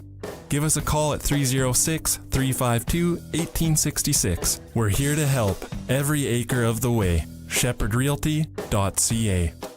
From road reports to community events, call or text us 306-936-6262. Driven by Capital Ford Lincoln, Saskatchewan's #1 Ford retailer. CapitalFordLincoln.com on 620 CKRM.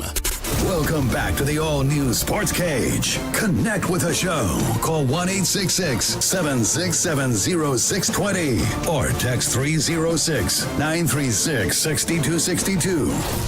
NHL season, like we talked about, opened up today. Early games, there's a mid game, then there's a late game. Lots to get to. All you Montreal Canadian hardos out there. They open up tomorrow against the Toronto Maple Leafs. So all you delusional Leaf fans, there you go out here in Western Canada. We're going out east. We teed it up earlier. Back on the Western Pizza guest hotline. Perfect night. NHL opener. Why wouldn't a guy order a pie from Western Pizza? Get that in you this evening. Victor Finlay. We talked to him a few months ago when he was calling like 30 games at the Memorial Cup. Still no idea how he does it, but he is the radio play-by-play voice of the Montreal Canadiens. Victor, thank you again on the eve of your opener to hopping on the cage again. Oh, this is like my Christmas Eve. Tomorrow's Christmas morning. Leafs and Habs at the Bell Center. Can't beat it. Yeah. I've never been to a game at the Bell Center, and I know a lot of hardcore Montreal Canadian fans who have made that pilgrimage at some point. And, luckily some guys have gone to playoff games and all that. That atmosphere, though, and what they talk about in Montreal, it's something you got to experience when it comes to NHL barns. Yeah, it really is. Like, I can't honestly even sit here and give you a real great, accurate description of it, because it's like to come to a game in Montreal is an experience, and to be there in the crowd, especially for the prime opponents, whether that's Toronto, Boston, Pittsburgh is a big one because there's a lot of Sidney Crosby fans that come out for that. I remember when McKinnon and the Avalanche were in town last year, that was kind of a special buzz around that atmosphere too. It's really, I've never been a part of anything quite like it in a hockey rink anywhere else in the country. It's like this effortless presentation of history. And there's so much of it, decades and decades and decades of success here in this market with this franchise. And it's all done effortlessly. It just is. You go out the front and you see the statues of the retired numbers and the big Rocket Richard statue as well. And you walk in, like they do such a nice job of preserving the tradition and the history of hockey here in Montreal. And I think that's a big credit to the organization for what they've done to make watching a hockey game in the city so special.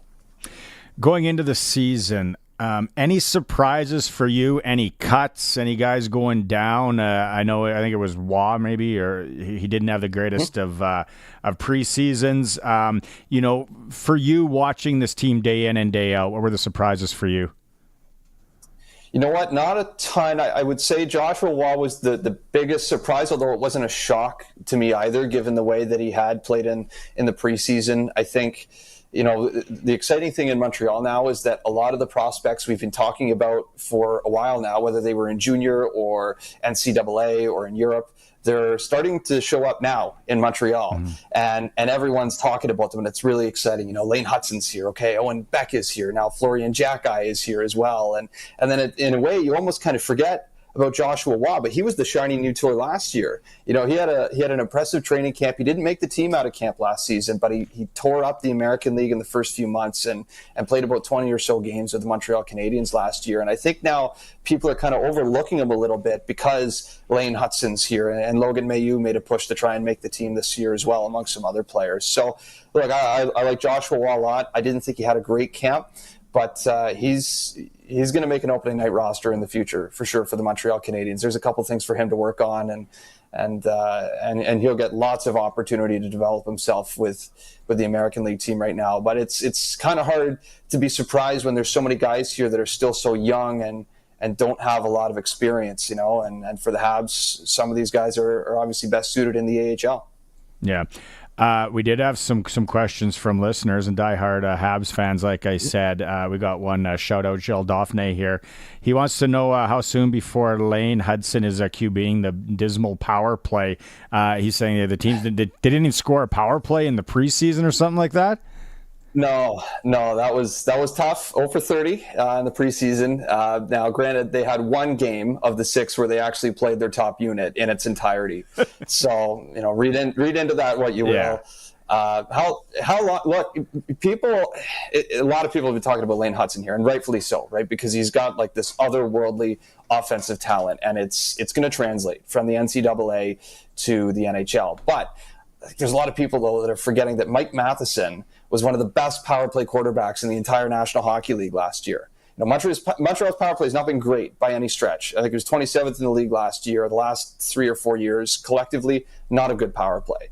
But the one position on it that is not broken is the power play quarterback. Mike Matheson was top 10 in power play points by defensemen last year. He accounted for over 60% of all points or goals at least scored on Montreal's power play. So of all the 44 goals that the Habs scored on the power play last year, Matheson either scored or assisted on over 60% of those. The only other defenseman in the league that had a higher percentage was Quinn Hughes with the Vancouver Canucks. So Mike Matheson last year was one of the best power play quarterbacks in the National Hockey League. Montreal's issue with the power play is not in that spot. But that said, now, Hudson's going to start the year on power play 2 right now. I don't think it's a crazy notion to suggest that we might see 2 defensemen on the same power play unit for Montreal. I know it's rare, but if there's a scenario where it works to have both Lane Hudson and Mike Matheson on the top power play unit for Montreal, I could see it happening. Wow. Cole Caulfield, what's a realistic expectation for him? Does he got to get a little more greasy? Does he got to get some of those greasy goals? Maybe get to that 40-goal mark for the Habs? Well, last year, shooting percentage wasn't great, and I think it's something that's only going to increase for him over time. I think he got a little bit unlucky at times. Now, I thought Cole Caulfield in the last 2-3 weeks of the regular season last year was playing his best hockey. And when Cole Caulfield plays his best hockey, he is attacking. He's not just a perimeter player. He can play down low on the power play, and obviously, he's known for having a great shot, and he can weaponize that off the wing too. But he is a guy that offensively can be dynamic in a lot of areas in the offensive zone, not just out on the outside or on the flanks. So when Cole Caulfield's playing his best hockey, absolutely, he's attacking. He's driving the play. In terms of expectations, it's kind of difficult to put a specific number on it because so much of that depends on who he's playing with. And to be honest, I don't think Montreal have a whole lot of offensive depth yet. So now with Patrick Laine especially being out for the next 2 to 3 months, if I'm an opposing team defense, keying in on, whose shot do we need to take away on Montreal? It's Cole Caulfield, and there's not a whole lot of debate around that. So, yeah, he's going to be a targeted guy again for a lot of opposing teams' defenses. But I could absolutely see him being a 30-plus goal guy this year. Victor Finlay from TSN 690, play-by-play guy of your Montreal Canadiens, joining us here. What about goaltending in Montreal, Victor? Well, it's always a conversation, isn't it, about the goalies? And the funny thing about it is, I think this is the most straightforward it's been in a long time. And I've been asked about it before, and my response is, the goaltending right now, we don't need to overcomplicate it, any more than it already is. Jakub Dovish showed up in the preseason. He looked awesome. Everyone's talking about Jacob Fowler, right? He's in NCAA, and he's I think anointed by some already as the next greatest goaltender to play for the Habs. He's cooking in NCAA, but Dovish came in last year. His second half in the American Hockey League was awesome. Looked really good in training camp this year. Okay, he's your number one starter right now in Laval. Caden Primo, second half of last year with Montreal, after being the third wheel behind Jake Allen and Sam Montembeault for the majority of the year, had some great performances in the second half after the All-Star break. You could argue, at least statistically speaking, he was Montreal's best goaltender in the second half of last year. So he's coming back. He's earned your spot as the backup. Sam Montembeault, when you look at over the last 2 years, more or less his body of work, and especially how he started last season, the first half of his season last year, he stole Montreal games. He's deserved that number one spot. Could that change throughout the year? Absolutely. But right now, going into opening night, Sam Montembeault is your number one, Caden Primo is your number two, and you've got a promising young player in Jakub Dovish as your AHL starter right now in Laval, who I'm sure if there's ever an issue with health or otherwise here right now with Montreal's top two goalies, Jakub Dovish would be the first one to get the call. How realistic are playoffs for this team? For the guys out west here that are following in, because last year, what was it? Wasn't there 16 overtime losses for the that's Correct. A lot of points sitting on the board. I think they were tops with the Islanders in the league, 16 overtimes. There's a lot of points sitting there. Are the playoffs realistic, Victor? I think there's a lot of things that need to happen for Montreal to make the playoffs. I think what's realistic is that they can be in the mix and they can make this interesting down the stretch. And when you bring up the overtime losses, right, and the points, that can go both ways too, right? Yeah. Sure, you could win more of those games, but you could also not get to overtime. And then let's say, on average, most teams get about 8 to 9 loser points a year. You eliminate 7 or 8, and Montreal's even further out of the race last year. So, there's going to, a guy like Kirby Dach is going to have a really good season. They're going to have to get more depth scoring. When Laine comes back, he's going to have to produce. The defense, there's a lot of things I like about the defense, but they're super young. You got Matheson and Savard, your veterans, and then nobody else who's older than 23 on the back end. And I love Caden Gooley. I think he's going to have a big year for Montreal. Arbor Jack guy has obviously generated a lot of conversation around the league, but he hasn't even played 100 games yet. So the defense has to be mature above their years. And then, of course, goaltending as well has to be as good as it was in the first half of last season for Montreal. And on top of all that, I think there's some things here that are out of their control in terms of what goes on within the division. Is Buffalo finally going to take that step forward? Is Detroit finally going to take that step forward? Does Ottawa have their goaltending figured out? If the answer to all those questions are yes, then it becomes a lot harder for Montreal to take that leap, because so many other teams that are sort of at different stages of their rebuilds are kind of on that precipice of taking the next step. Well, like you said, it's Christmas Eve for you. It's pretty exciting. Maybe let's see how it goes, and then let's catch up in maybe that 6 week period and see where the Habs are landing here for all the Hab fans out west. Sure, let's do it. Right on. There is Victor Finlay, play-by-play man for the Montreal Canadiens on TSN 690. All you Hab fans, there's your fix right there. I'd like to see him make the playoffs. I'd like to see him somehow sneak in there and get it done. You're listening to the all-new Sportscage on 620 CKRM and watching on sportscage.com. Every Sunday morning, wake up to country music legends on 620 CKRM. Sunday Morning Classics. Celebrate the legends that paved the way and define the heart and soul of country music. Relive the unforgettable classic hits and the legacy of country's greatest artists. Join us this Sunday and every Sunday as we honor the icons who brought country music to life. It's a journey through the rich history of country music. Sunday Morning Classics for Regina Funeral Home and Cemetery. Sundays at 8 a.m. on the Voice of Saskatchewan, 620 CKRM. The Saskatchewan Party will make life more affordable for students, for homeowners, and for families. We'll increase the amount students get back through the Graduate Retention Program. We'll increase the first-time homebuyers tax credit. We'll create a home renovation tax credit, and we will increase the active families benefit for children's activities. We'll also reduce your income tax and keep home heating exempt from the Trudeau NDP carbon tax. The Saskatchewan Party, making life more affordable for Saskatchewan people. Authorized by the financial agents for all provincial Saskatchewan Party candidates. Get the farm equipment you need at upcoming Ritchie Brothers farm sales this fall. Ritchie Brothers is hosting close to 20 farm auctions between October 9th and December 12th. For the latest auction schedule, visit rbauction.com. Choose from hundreds of farm equipment items, including combines, tractors, trucks, headers, trailers, farmland, and much more. Register for free, then bid online at rbauction.com.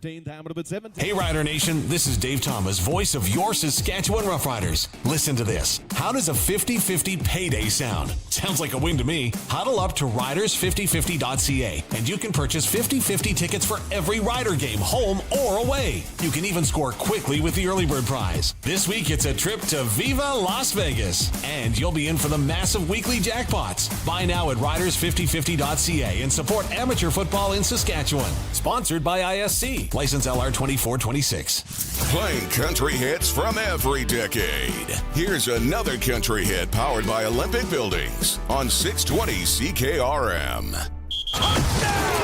Welcome back to the all-new Sports Cage. Get social with us. Follow us on X at Sports Cage. Watch our video stream at sportscage.com and always on the radio at 620 CKRM.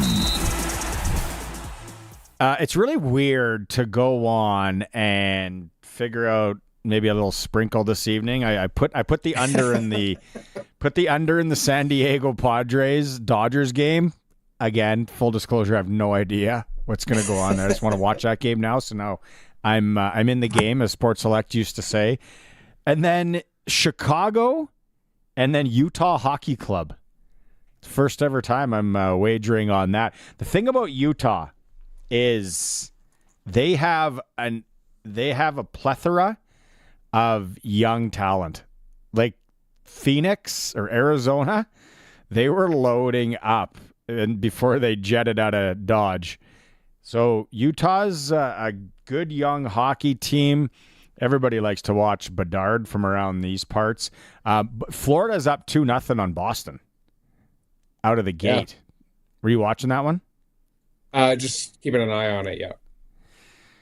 Jessica Campbell from Rocanville and the Seattle Kraken dropped their first game of the season this afternoon after being up on the St. Louis Blues. They lose 3-2. So those are the only 3 games in the league this season. If you're going to take a dark horse this year, like Katy Perry style, who would you take? I don't know how much of a dark horse they are, but if they're healthy, I don't hate New Jersey. Okay. I'm curious. They have a few things that need to happen. Like, is Markstrom their guy? And like Heischer and those guys, the young guys, come back for another year. Like, they were good last year. Hughes is. Yeah.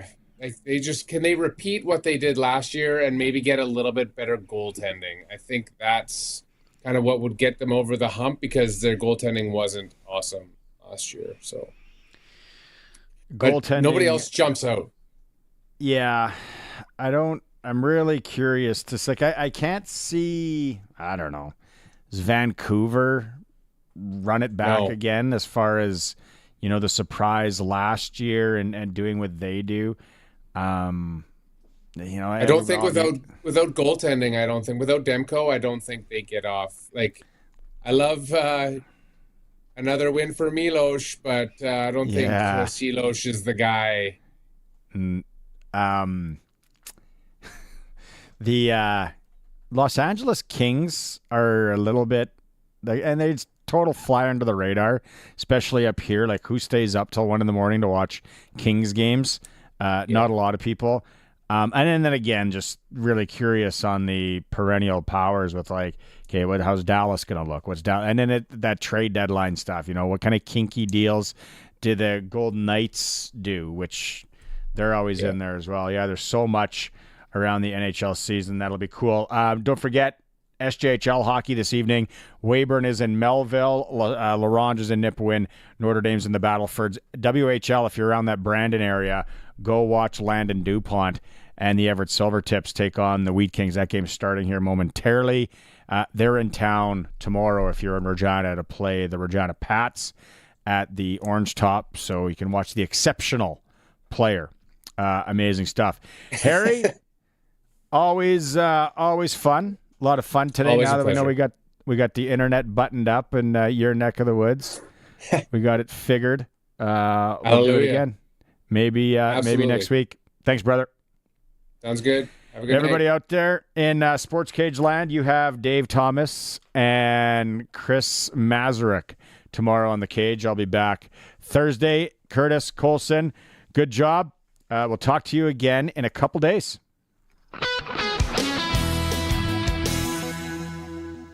It's 6 o'clock. Good evening. I'm Corey Atkinson from the Harvard Media News Center with 620 CKRM News. The leader of the Saskatchewan Party wants